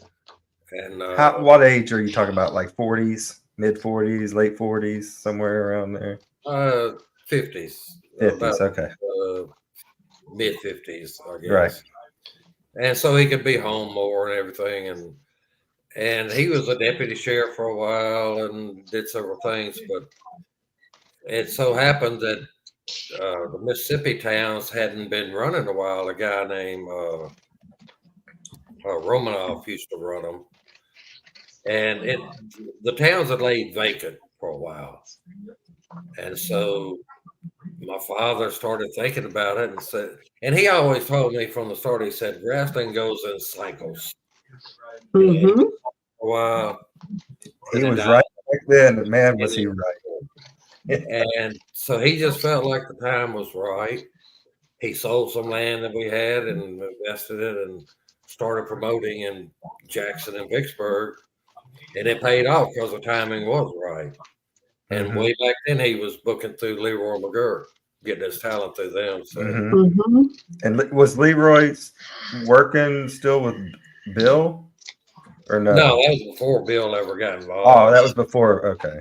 That's right. Yeah, I'm thinking later on 70s, but this Bill was- got involved, and him and Leroy, he bought some of the territory, from what I understand. And yeah. when I got involved, well, we broke away from them in 1977 because So your dad and Leroy kind of worked hand in hand or together, yeah, traded talent and stuff like that. right. Okay.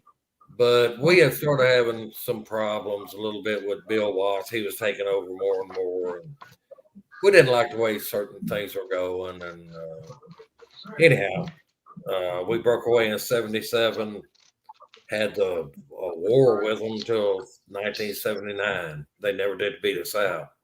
I was going to ask you when you said that one time they booked the same town as you. Where was that, Dave? Jackson. Jackson. Yeah. How did you guys do on that night? Did it suffer or? Well, it wasn't just one night; it was every week. Oh, they started just coming every week. They were running head to head with us every week in Jackson. And we were beat. Oh, okay. Now, Bill Watts would deny that. Yeah. But you can look back at the records, and we were outdrawing them. Oh, I can see you guys beating them because you had built the town. You had been there. He had. Yeah, that's what they didn't. They underestimated us, and they didn't realize. Well, we had sort of the home field advantage, and we had been there for so long and established. And then they come in trying to take over, and they just never could. They couldn't run us out. They couldn't do it. Why? Here's my question: with Bill having such a swath of land, so to speak, at that point, New Orleans and whatever, why do you think he felt like he needed your specific town? He wanted Jackson. That was the main town he wanted. He didn't want to run our other towns, really. Yeah, but I'm saying, why do you think he wanted Jackson so bad? But Jackson and Biloxi, because they were always drawing good. Yeah. That was right The in capital of middle Mississippi. You can go back and look. Well, at I know records. that. I know. You go. that. I mean, you can go back and look at the. I mean, probably the biggest facility. Yeah. I mean, in this part of the state. So and, that. Well, yeah. Then that. Yeah, I get but it. you can go back and look at what Watts did in the '80s, and I mean, he was booking Carey and Flair for the Coliseum in Jackson. I've got friends that tell me that they went and saw Kerry Von Erich and Ric Flair for Watts in the Coliseum. So I mean, so he just felt like this was a hell of a territory. Do you think it was personal with your dad? The reason why or you just think he just wanted Jackson? I don't think it was personal on Bill's part. We had an antitrust. My father had an antitrust lawsuit against him, him and Leroy. And then when we got back with him in 1979, to make a long story short, my father had met with him in Jackson to talk about it. I knew he was going to the meeting. But then when he came back and told me he was going to get back together with Bill, that floored me. I just never would have gone for it. But because it had been a war, and you had heard your dad cuss out Bill, to you, that son of a bitch trying to take our stuff, and so it just surprised you that he finally kind of just right. Yeah. And then right after that is when Bill took over from Leroy altogether, and when he started Mid-South Wrestling. Right after that. So. Dave, the Vicksburg Coliseum and Mr. City Gill, did you Auditorium. run at the City Auditorium? City Auditorium. Is that what? Did you run there when y'all were in Vicksburg, Mr. The Gill? auditorium? Yeah. Oh yeah, we ran that every Did you? week. Yeah. Did you? I got to go to a show that Dave was reffing there, and it's a really neat little building in town. And Oh yeah. I Yeah. assumed you did, but I don't want to assume. But I like those kind of buildings that have all that history built into it. You don't see it anymore. That's for sure. Makes it more magical, I think. So that's pretty cool. Oh, and I did some research on the building when I found out I was going to get to work in it, and Gil had Kamala there before he was Kamala. He was Sugar Bear Harris, Right. and and then when he was a heel, he was Ugly Bear Harris. Ugly Bear. Yeah. Well, Percy Pringle started managing him, and Percy started calling him Ugly Bear Harris. It's like a cat bear. Ugly Bear, Sugar Bear. Oh yes, that's Ugly Bear. And actually, Percy got his name there. His name's Bill Moody. Yeah, And William he got Moody. his name Yeah. there from Frankie Kane. Rip Rogers got his name there. That's because Rip Rogers came in, was it Mark Sciarra or something? Is his real name, but he came in as a disco kid, or had been wrestling as a disco kid. And, He probably back then he looked like a disco kid, I'm sure. yeah. So Frankie looked at him and he gave him the name Rip Rogers because he reminded him of the old original Rip Rogers. Yeah. So he said, "Well, you're Rip Rogers." With that blonde hair. And that stuck with him from then on. And Percy Pringle, he said, "You're Percival Pringle III." From now. And well, let me ask you both. Let me ask you both, and not from a drawing standpoint. I mean, because if I ask you what your favorite town is, you're going to tell me probably the town that drew the most money. But from a fan standpoint of how the fans were passionate or crazy or whatever, or if the heat got out of control, or like I like going.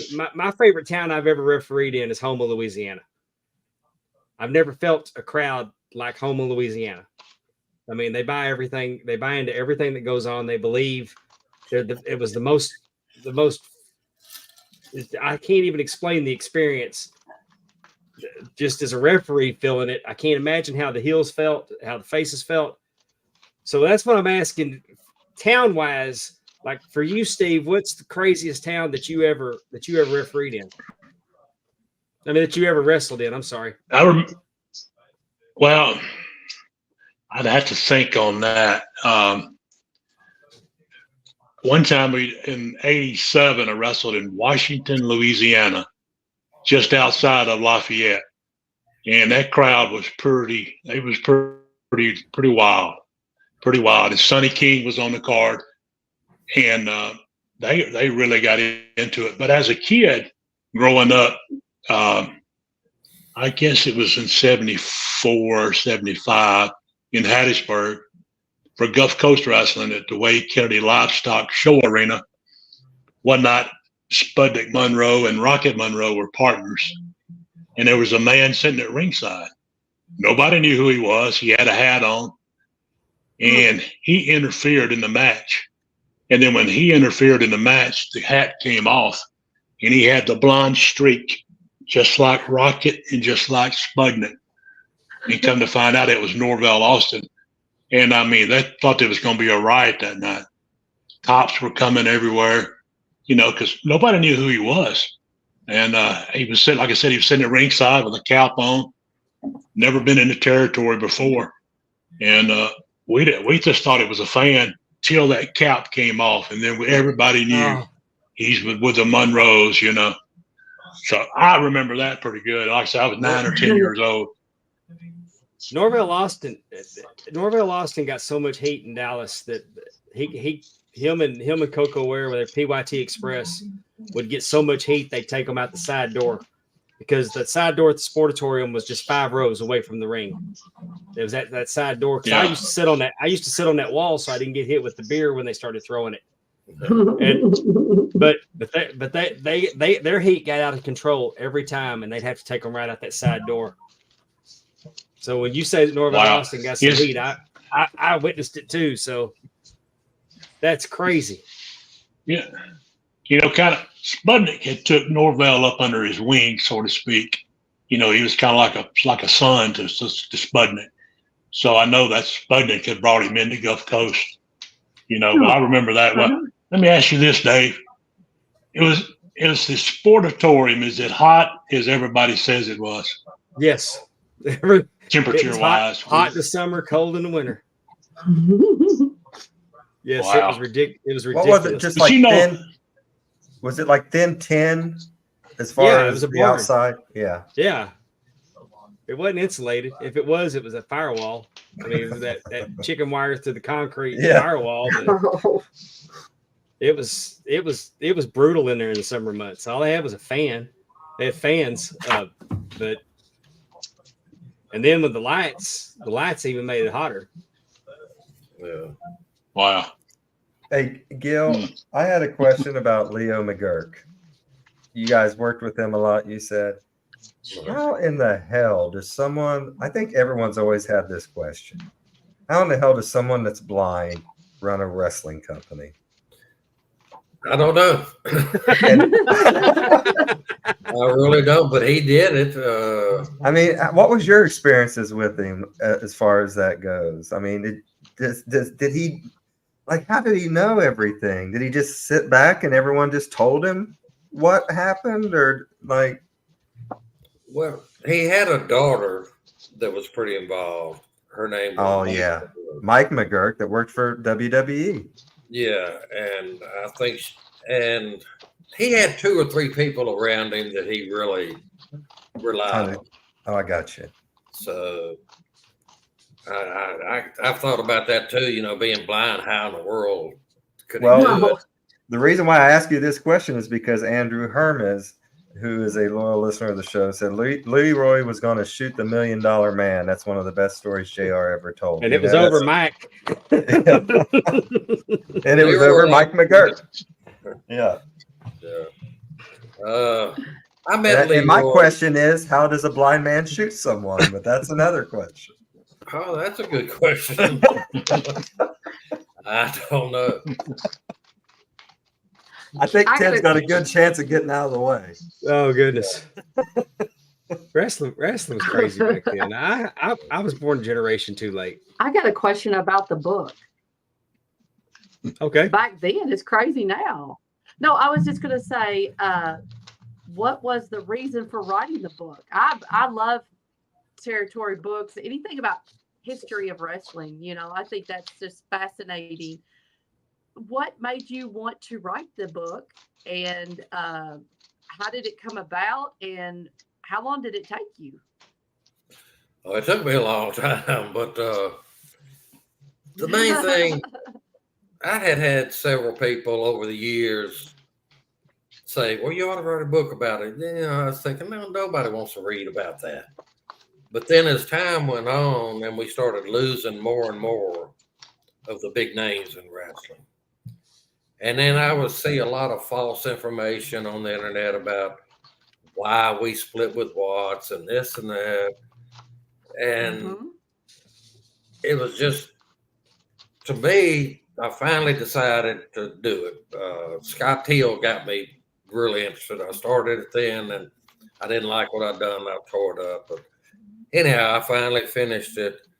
But I felt like, and I thought, well, I want to put this down, whether anybody buys it or not. Right. Just to record it of what actually went on during that time for my kids. Basically. So because they were too young to really remember. And also, your dad never recorded anything. So without you doing it, there would really be no history of it. Right. And I wish I had started it before my father passed away. He could have contributed a lot more, but every bit of it, I just felt I needed to just document that part of the wrestling history. And it's an easy read, and when you read, like when I read it, I it's in Gil's words, so you hear Gil's voice when you're reading it, telling you these stories. There's no ghostwriter. I mean, there's no one putting anything into Gil's words. These are Gil's And words. to answer Gianni's question, you can get it on Amazon. Yeah, And while that's you're what I was there, getting ready to say. Gianni, when you go to Amazon, get the Grappler's book too. Yeah, that's what Don't I'm go doing. to I'm eBay gonna and get the Grappler. Go to eBay I'm- and get the Grappler's book so you can get it autographed. as soon as we Right. get done, that's what I'm doing here. Is I will be buying 2 books. on And you know, Amazon. Well- Mr. Gill, I think you said something that's really important is we are losing some of those people that we grew up watching. And I Right. mean, perfect example, Kevin Sullivan passing away last Right. week. And Kevin Sullivan had a podcast that he did called Tuesdays with the Taskmaster. And he only probably got to do it for about a year or so, Not even but- that long. not I even mean, that long. No. No. And the amount of stories that he told and things that you just didn't realize, it really makes me sad that he's gone and that we're not going to hear more. And so you writing a book like this, I think, is a perfect example of people do realize that that generation is leaving, and there's not. I mean, nowadays everything's on the internet. You can find anything. Right. You can't find Mississippi wrestling in the 50s, 60s, 70s, and 80s if it weren't for your book. And so I love things like that. And I'm glad like you said, you got 2 people that will be buying that book today. Well, Gianni's trying to buy it right now, and he wants to know the title again. Give him the title. I just put it in the chat. Okay, there it is. Mississippi Territory: The Untold Story. Right. And if you come to the show, Hey, if when you the- come to the events, Gil normally has some of his books at the event as well. And another thing that when What- people kept saying over the years, well, you ought to write a book, you ought to write a book. In my mind, I was thinking I would be writing a book about myself, Mhm. and nobody wanted to read that. I wasn't anybody and like a big name wrestler or anything. Right. And then as time went on, I finally realized, well, hey, this wouldn't be a book about me. It'd be a book that I'm writing from my own experience, and everything in my book is from my own experience Mhm. that I was actually involved in. Well, Yeah. And that's when I thought, well, yeah, I'll need to document this because there were so many greats that I was around. Anybody that was anybody in the wrestling business came through Mississippi. And I Mhm. mean, from Dusty And- Rhodes, just on and on and on. But and there's 2 sides to every story. right. Because for years we heard Michael Hayes tell the story about how he got mad and he quit and he got in the car and Terry went with him. Quit hell, I fired. Because then he got in the car and he goes, "All right, where we gonna go, Michael?" Yeah. But Gil has a completely different side of the story than that because he told Oh, me. yeah. Yeah. So I I mean, there's pretty 2 much let it sides to go. every That- story. That's the only excuse me, wrestler that I really let go or fired. But we have been having problems with Michael. He just thought he knew everything, and he was young and green, but he was always questioning us about the payoffs and about the town.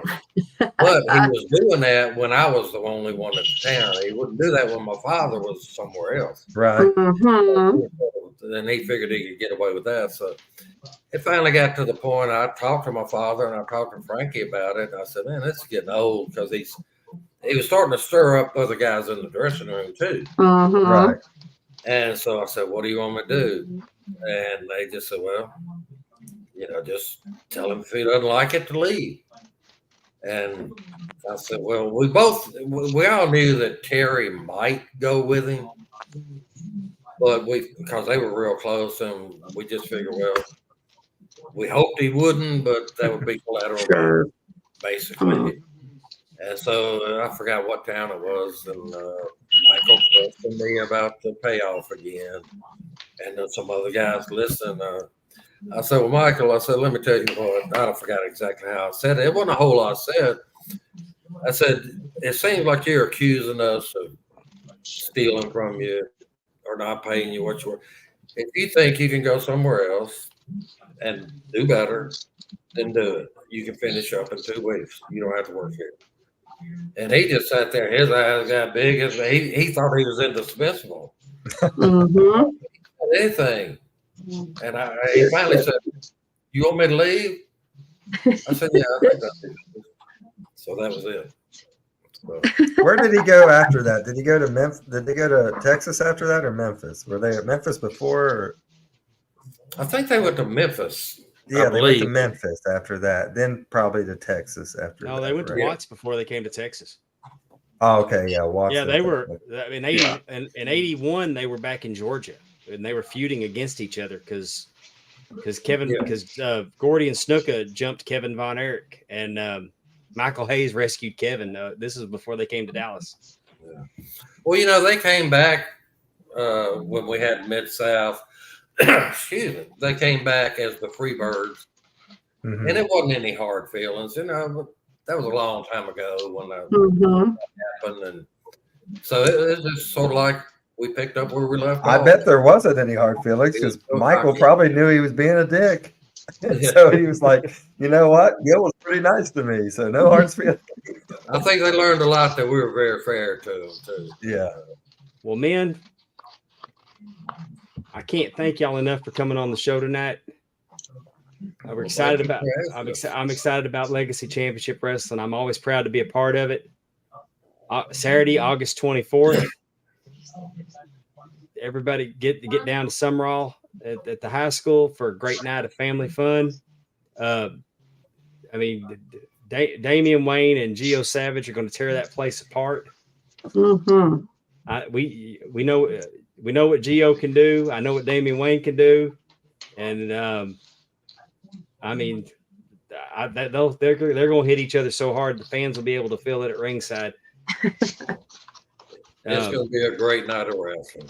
It is going to be definitely a great night of wrestling. Then be sure to get over to Raleigh at the high school gym on Saturday, September 7th. I mean, you can't beat it. You can't beat it. It's just tremendous. If you like professional wrestling, if you love professional wrestling, this is for you. This brand of wrestling is make sure, if you're not following us on Facebook, follow us at Legacy Championship Wrestling. Absolutely. We put everything on there where we're going to be. We got promos coming up, and just follow us, Legacy Championship Wrestling. I'm doing it right now. Thanks for having us, Dave. I just want to say how this has been one of my favorite times with guests because just absolute legends, and we've got to get some really cool stories, some exclusives, and it's just been awesome. So thank you guys so much. And that's the thing is that we could do this for 4 hours and not get everything out of you. We have to do this again. Well, thank you. Thank you for asking. All right. No, thank y'all, and I'll see y'all. I'll see y'all in Sumrall. Good deal. Can't wait. Bye-bye. All Thank right. you so Super much. Dave. Thank you.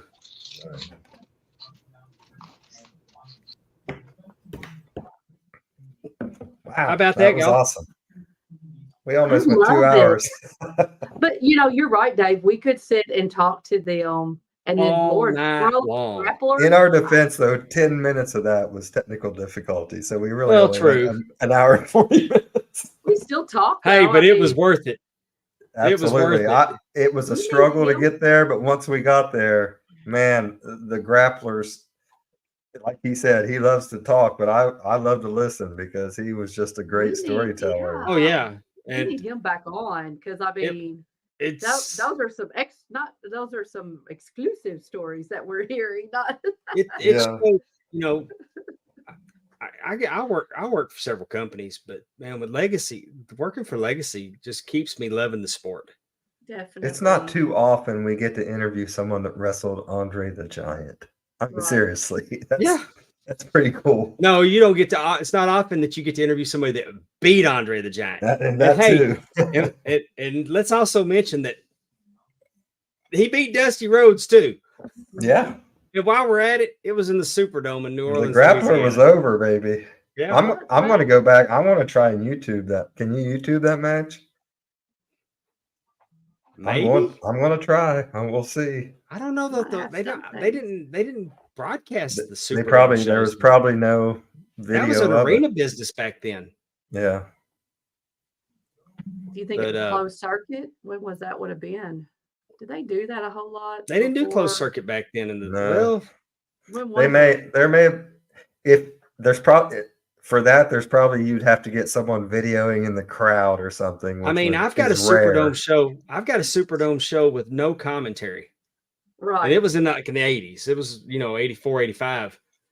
But I mean, they didn't put that kind of any tape traders out there that know in 81, the they weren't. Dusty Grappler, and Andre match, let us know. Yeah, he needs, I think he would be he definitely would be a fun. He'd be a fun podcast. That dude looks like he can go on and do his own podcast once a week. I mean, read his book. He don't pull any punches. Well, no, I'm going to. Well, and just the fact that he said, just not casually tells us about a match he's in with, Junkyard Dog, Paul Orndorff, Dick Murdoch, like these legends. The Grappler was on top. The Grappler was on top in every territory. Like I said, my first time I saw him was the Southwest Championship Wrestling, and the Grapplers were the tag team champions. Right. Then he was in the Pacific Northwest. You couldn't pick up an after mag that talked about Pacific Northwest. He was Pacific Northwest champion. Then he was in the Mid-South. He was North American heavyweight champion. So was it really? And then he was in Texas. He was a Texas heavyweight champion. I mean, it was Grappler 1 and Grappler 2 when he was. Well, that was their tag team. But once he was a single, the Grapplers, and it was Grappler 1 and Grappler 2, and he said it was Tony Anthony who ended up being the Dirty White Boy. Yeah, right. But once he was a single, it was just the Grappler. It wasn't the Grappler 1. Yeah.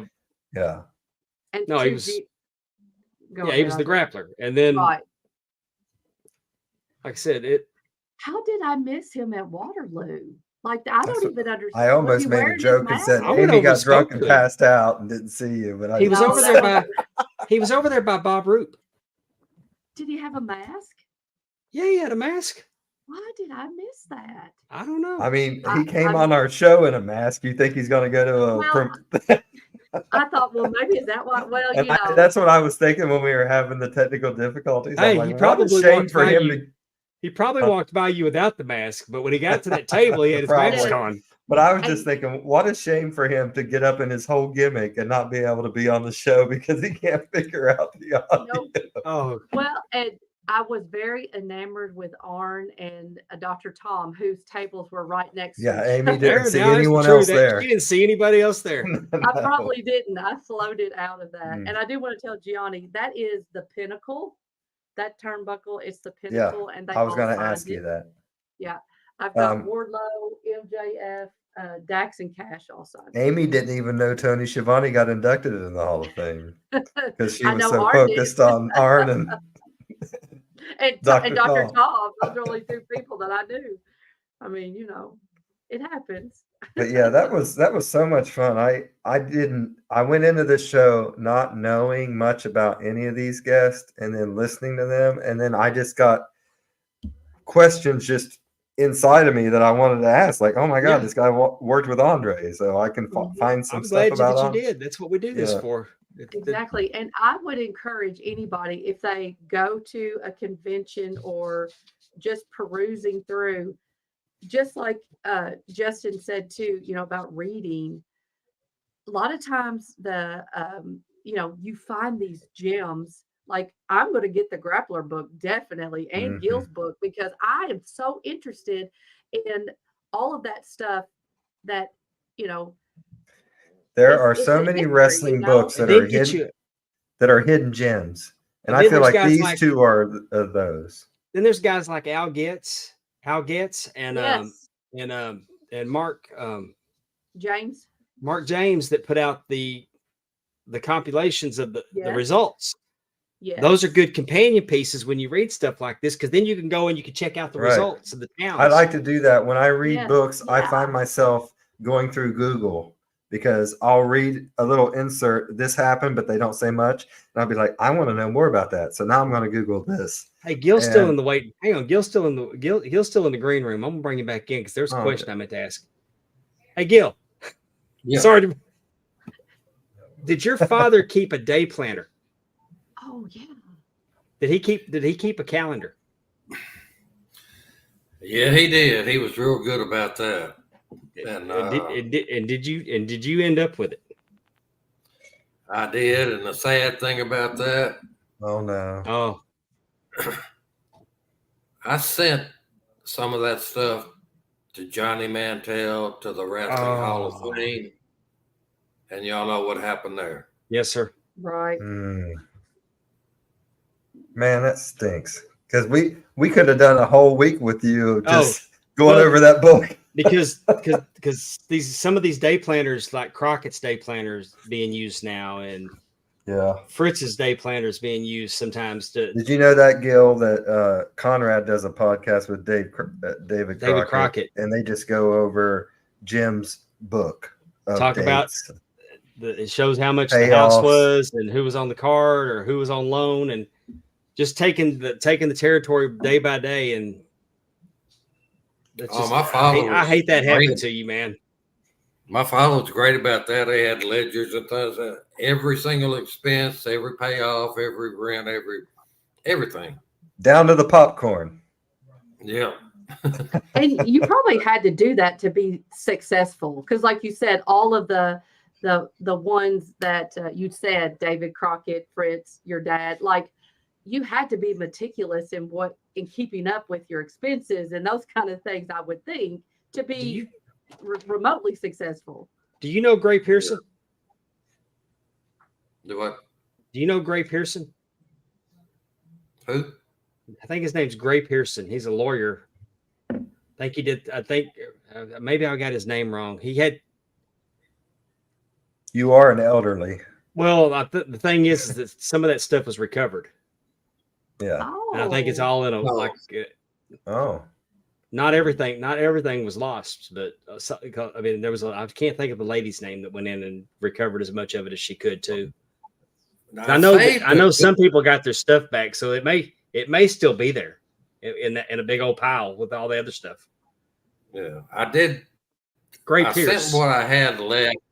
I actually went through a flood in 2011 or 10, and all of my paper stuff, I had boxes and tons of stuff, and a lot of pictures too, got ruined when they got wet. You can't save paper. Right. And, yeah. But I did manage to save a good bit, and that, unfortunately, I sent some of that to the Hall of Fame, and that was the end of that. So, well, you did it in good faith, and they messed that up. Yeah. Well, guys, I'm going to sign off. Okay. Here. Well, I meant to ask you that before we finished, and then since you were still there, I wanted to. Yeah. Gil, I'm sorry, Damien. I'm sorry Damien didn't make it in. I thought he was going to jump in here, but that's okay. I guess he didn't get home. Yeah, like we said, this has been one of the most fun shows, and you better get off here, or else I'm going to demand that you be back every week. So, well, thank you, sir. We really appreciate it. I'm just glad Lynn finally got to where he could hear us. So. Yeah. Right. Well, thanks for getting. Well, look, guys, I really appreciate y'all asking us. Appreciate y'all giving us a plug and everything. Well, great. We'll have to do it again. Definitely. All right. Yep. We'll see you again. Thank you, Gil. See you in a couple of weeks. All right. But I just want to say, go get the books. Go get them. And when we were at Waterloo, there was a gentleman that was selling some different books. I don't have it in here because it's by my nightstand, but it's called Bluegrass Brawlers. And I'm from Kentucky, and it's a book about wrestling in the bluegrass around. I like how you say Kentucky, not Kentucky. It's Kentucky. Anyway, now you've got me all flustered. But I agree with your point, and I was going to make that too. When I was saying there are a lot of wrestling books that are not talked about a lot that are really good wrestling books. For instance, Barbara Bruiser Brody's Barbara Goodich, her book about her and Bruiser Brody's life together and everything is a fantastic book. She was at Waterloo. Yeah, I know. I wish I would have went just to meet her because I love that book so much. I fell in love with her reading that book.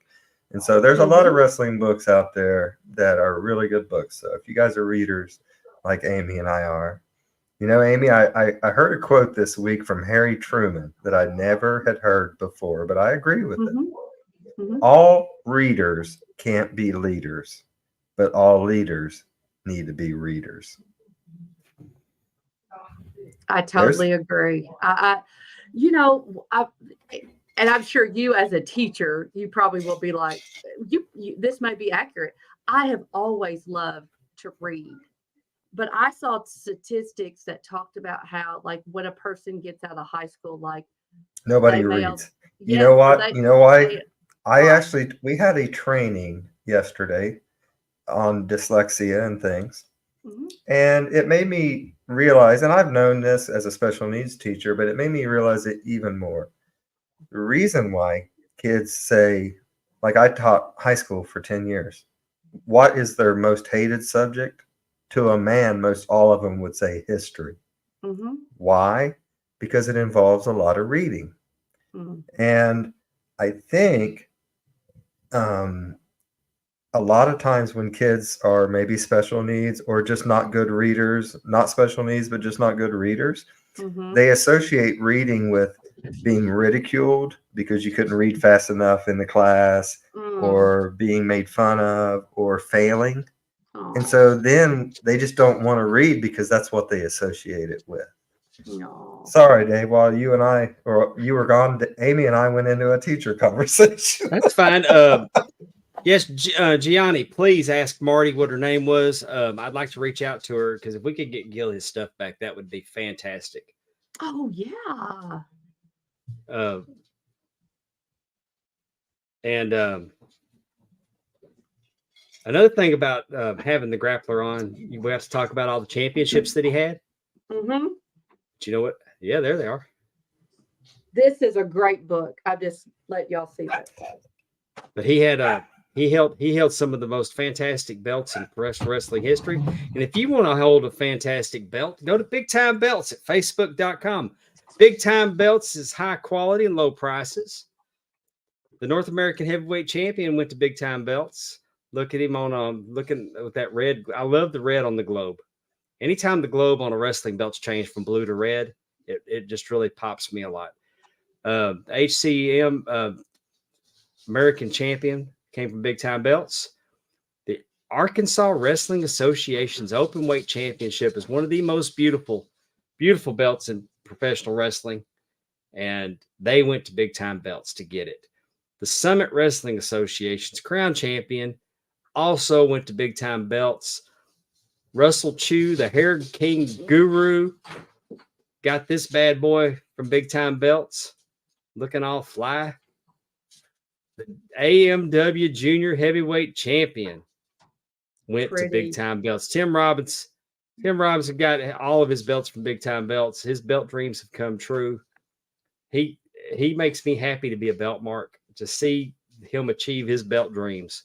Mm-hmm. You like if you like the cast style belts, Big Time Belts is your hookup.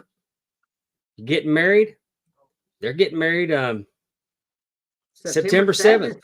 It's getting closer. While It's getting Legacy closer. Championship Wrestling is in Raleigh at the high school. Ooh. These folks are getting married and they got belts to prove it. The AMW Tag Team Wrestling Championship is fantastic. That's I love pretty. this belt. I love this belt a lot. And you'll love your belts too. If you go to Big Time Belts, facebook.com, join the group. If you can dream it up, he can make it. He can make it. He can do it. He's a bad mamma jamma when it comes to making wrestling belts. We want to thank thank Big him Time for Belts. sponsoring our pod. Gianni Martello, he's asking us about, he says Jim Cornette's books are some of his favorites, and we've talked about some of our favorites. But Gianni, we all know the best wrestling book. I mean, it's not a question. It's right here. And with all that, we're out of time. This one happened to be signed by the greatest wrestler of all time. So, yes, check out the Hitman Hart, My Wrestling Life in the Cartoon World of Wrestling. I was going to say, you got Ric Flair to autograph Brett's book. Arn Anderson, how sweet of him. This, again, this is, if I had to say one, this is one of my favorites.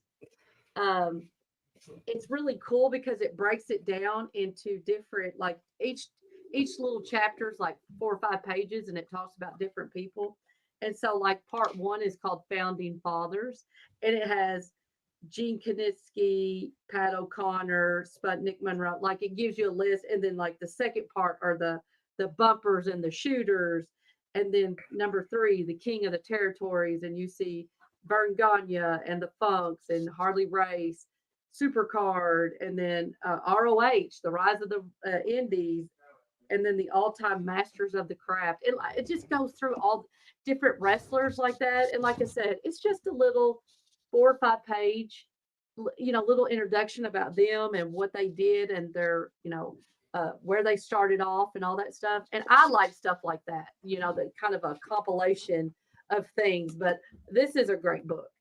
So I heard a story from my boy Brett this week on YouTube that I'd never heard before, because his book opens with this picture. It's just the picture that he gave Andre the Giant when Andre retired, and he cried when Brett gave it to him.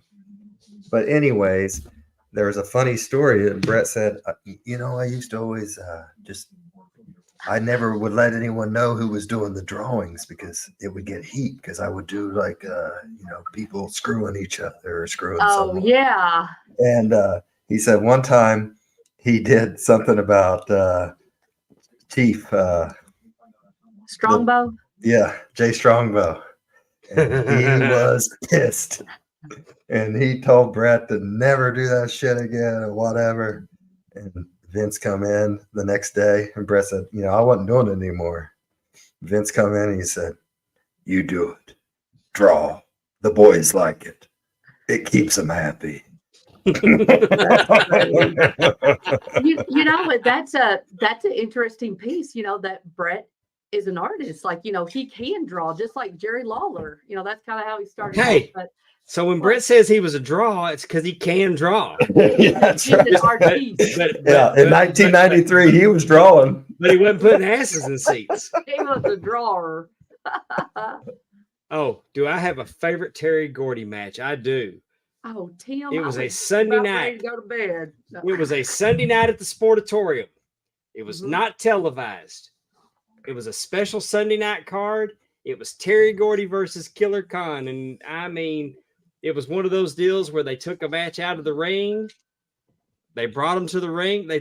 David Manning ran in and said, get out of the ring. If we don't get this in, it's not going to happen. They came out. Terry Gordy was yelling, screaming, and cussing. Oh, MFer. I got something for your ass tonight. And he was hitting him with these wood chairs, and Killer Khan's trying to get away from him, and Akbar and Michael Hayes is out there trying to calm Terry down.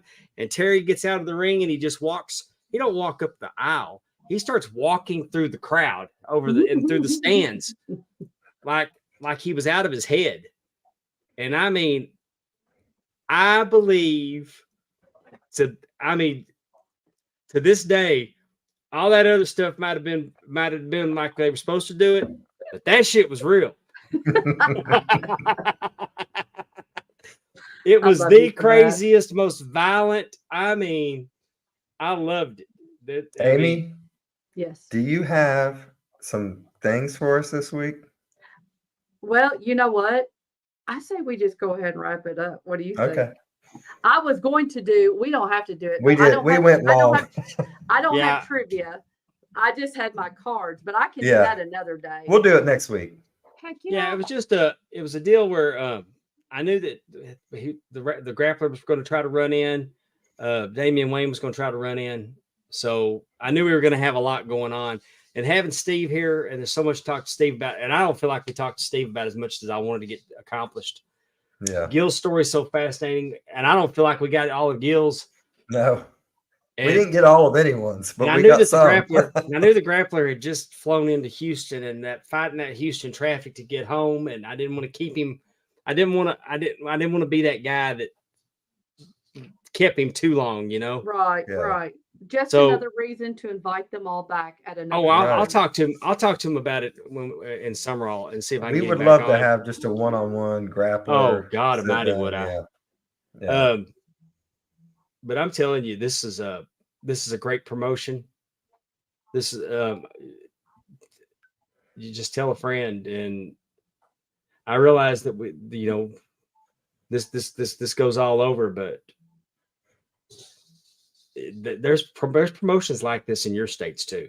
Mhm. That's why I tell y'all, that's what our battle cry is to promote. I mean, to promote and to support independent wrestling. Yes. And if you're in the Mississippi area, drive to Sumrall, Mississippi, and check out Legacy, or drive down to Raleigh and check out. And it's so well worth it, and it's a bargain.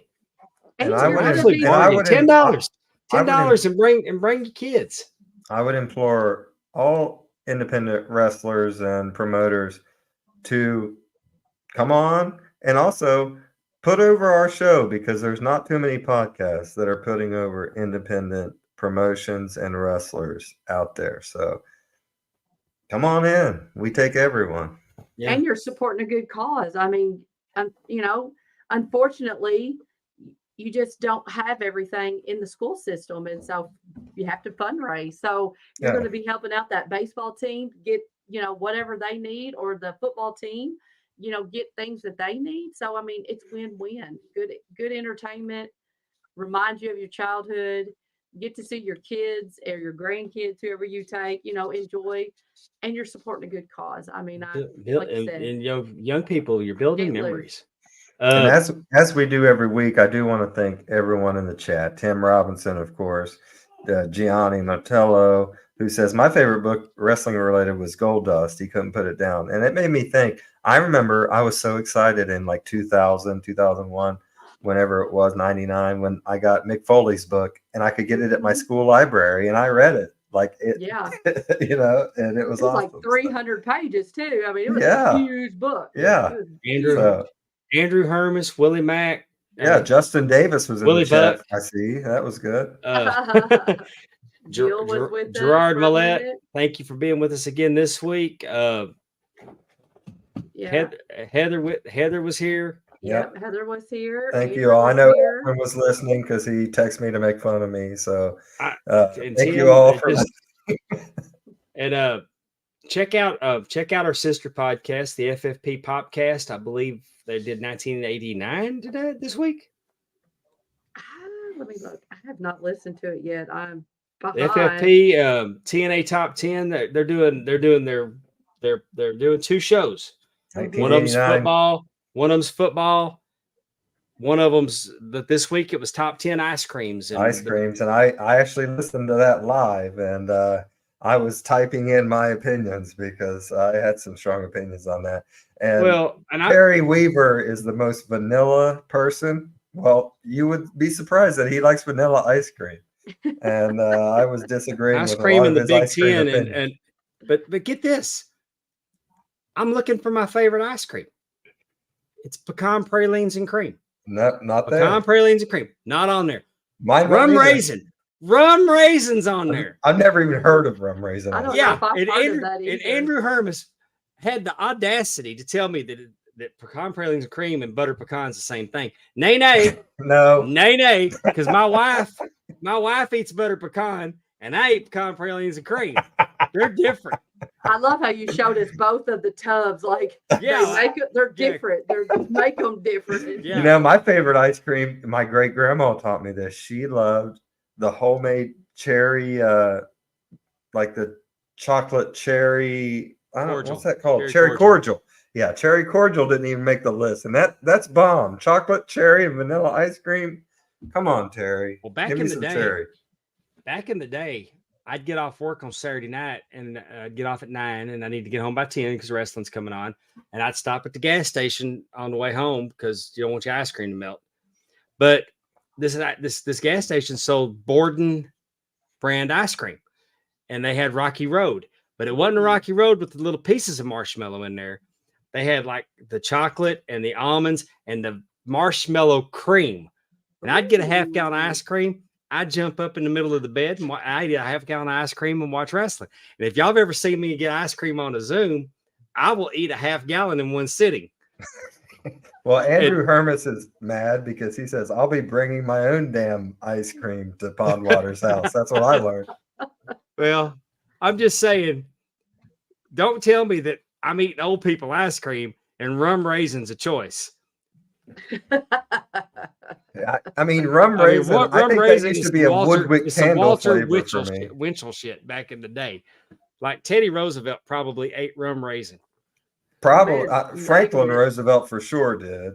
And I gotta I look it mean, up. to me, rum raisin was like a Woodwick candle flavor that I And then got back in the I day. mean, I don't remember this being an ice cream. and then he had said, then he made a comment about Werther's Originals, and Werther's Originals hit real hard because I don't know if y'all know this or not, but I am an elderly, and that's a T-shirt over at Andrew's mad because I didn't jumpinthepond.com. drop the F-bomb on here. He's mad because I didn't quote him correctly. I found out that all this cussing that you can't get monetized if you keep cussing. Exactly. So I started trying to watch my language. I did I not know do that was. too. I know. I did not dropped know the- that was a thing because I'll let her rip, potato chip. So let me ask you what the protocol on that is, because I dropped a couple today, and I usually do one or You fucked it two. up for all of us.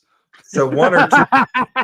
So one or two isn't the problem. It's like if No, you I keep mean doing. we're so far from monetizing that the language is not what's holding us back right now. All right. Well, I'm sorry, Andrew. I Ooh, misquoted you. You are so funny. But I appreciated it because we haven't had a production meeting about it. But I obviously cussing demonetizes episodes. I mean, But I'll we're not drop. monetized. I heard Conrad and Tony say that today Yeah, when I was. and I was like, "Is that a thing?" So I text Conrad. I said, "Is that a thing?" He said, "Yeah." Hey, Andrew says him and Medusa are monetized, and I know there's some F's on there. Yeah. Also, Andrew, I just went through a training today that said you have to be very careful as a teacher. You can be fired if you say cuss words, whatever. So I'm trying to be good, Andrew. Don't put the demon in me. I think it's funny.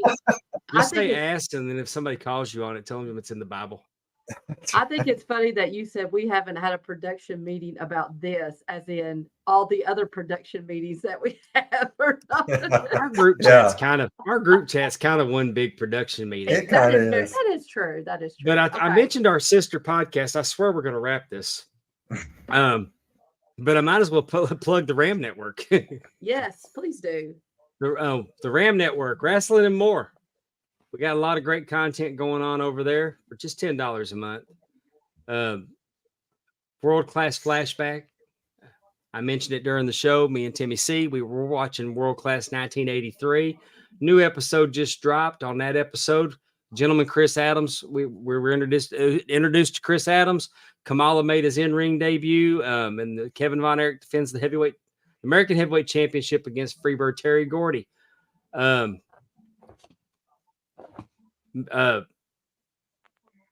TJ Stevens and Timmy C did Memphis rock and roll wrestling. It was a watch along, a piece of Timmy's childhood. They found a VHS from 1987 Memphis, and it was craptastic. That's the good stuff, man. Yeah. Very. I got on. I swear to God, I got on Peacock the other day. I'm like, do they got Memphis stuff?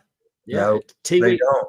No, I was so mad. Peacock, well, Peacock. I mean, Jeff Jarrett explained that they did. Nobody recorded. They kept recording over everything. Nobody saved all that. So, pretty much, tape traders are what keeps Memphis alive. We just had a new. I was there. Bash at the Beach 2000. Dave in the HSV was there. He talks to Terry Weaver about it. At Jerry Lawler's bar in Memphis, he has it showing Memphis wrestling on the TV. So whatever he has. You guys don't even know how hard it is. Gianni's over here crapping on my Bengals fandom. And hey guys, I'm plugging the Ram Network. Yeah. Yes, you're right. We'll be quiet. Go ahead. Sorry. Go ahead. We're sorry. Y'all complaining how long we're going. You can't walk over the plugs. You're right. You're right. Eras, the new generation dropped. Andrew Hermison, Dave in the HSV talked about the 1993 Royal Rumble. It's the Raw before the Rumble. I got together with Dave in the HSV. We did ringside replay with CWA in Memphis. The 93 Royal it was the Rumble. Hector Guerrero show. If you want to see where Eddie Guerrero was most heavily influenced, go watch this show because Hector Guerrero was Eddie before Eddie. Jerry Lawler is a colonel, is a legitimate colonel in the state of Tennessee. Yeah. And there's a Jeff Jarrett poster commercial that will knock your freaking socks off. I want that poster so bad now. This and so much wrestling with commercials, just content galore over at the Ram Network, patreon.com/Ram Network. $10 a month. We appreciate your support over there. We're putting out some great content and an audience with the Belt Pope. If you like wrestling belts, I'm fixing to drop a new episode of the audience with the Belt Pope probably this weekend. Well, so obviously that's how Dave and Conrad became friends, and how all this started is because Dave is a belt aficionado. So if you want to learn about belts, go to Audience with the Belt Pope. Definitely. And I'm going to go back to Gianni real quick before we get out Do of it. here, because he says I'm a Steelers fan, and that's exactly the story I was getting ready to tell. So I got moved from the high school to the middle school this year. I walk into my new principal's office yesterday, and it is filled with terrible towels and Troy Polamalu pictures on the wall and everything else. So, Gianni, you know what I'm going to be doing this year? Wearing as many Bengals clothes to work as I can. And I already packed my Bengals Yeti thing to drink my coffee in every morning. So the war begins, Gianni. And football season's coming up, and we're all looking forward to it.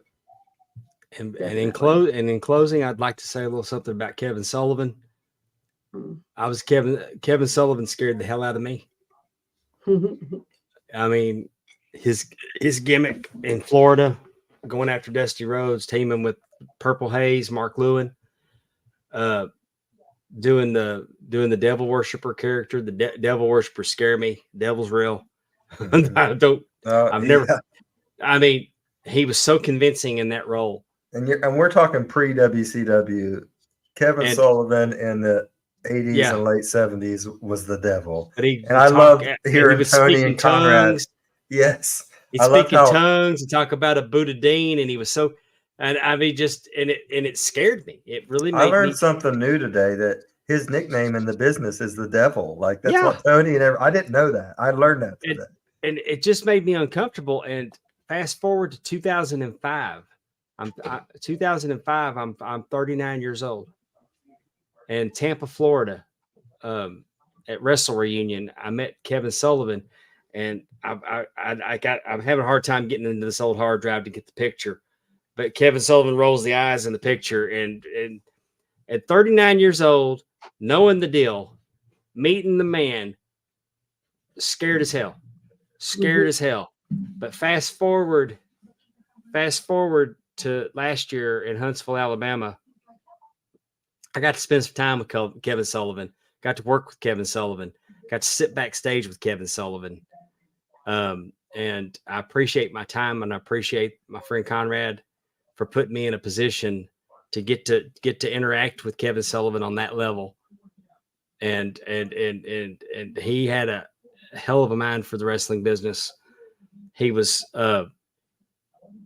just something else. I getting to sit there and just, I hate to say learning tree because Chris Jericho's messed it up. But it was. But I mean, that's the definition of the learning tree, when you just sit there and just the guys, you're just learning from, just listening to. We all got ears open, mouth shut, and that's the way that is the best. And you know, I was enjoying Tuesdays with the Taskmaster that he was doing and getting to tell his stories. And unfortunately, he had that accident, and we didn't know how bad it was, and he didn't make it, and it's heartbreaking. But I am so thankful for the little piece of personal interaction that I got with it. Because I'm not going to tell you, me and Kevin Sullivan were friends. He probably didn't know my name. I'm just saying that getting to work with him at Huntsville, and getting to sit back there when I was not in the ring, backstage with him. He's sitting on that chair just talking. It was so good, and it's such a loss, and I hate it so bad. And prayers for his family. Definitely. And I think it's cool. So cool to see how much money was raised for him through the wrestling community and everything. Everyone gave everything for Kevin, and I know that he felt that love before he left, because I'm sure he was told about that. I'm happy for that. And you're just talking about your experience. I think we all, Amy and I, got to experience him through the podcast, and he just seemed like everyone's favorite grandpa. That's what I got out of the first time Yeah. listening to his podcast. It's like, this is a sweet old grandpa that I love listening to. But You know, that gimmick, those are the best gimmicks. That, I mean, he scared me. He just did. yeah. All right. All right. I think that's why he got a job as a booker and a creative guy, because he was doing stuff that was out of the box in the 70s. And good for Kevin How about Sullivan. that promo where he's standing in the ocean holding a microphone? Yes. It's a wired mic. It's not wireless. Yeah. He's standing in the water with a microphone with a electrical wire going to it. Yes. And so we just want to finish off by saying we will miss you, Kevin Sullivan, and we love you. And may your memory be a blessing. And so for Pondwater Dave and for the First Lady of the Arn Anderson Fan Club, Miss Amy Vaughn, my name is Justin Davis saying, please take care of yourself and each other. So long, everyone. Bye. Good night.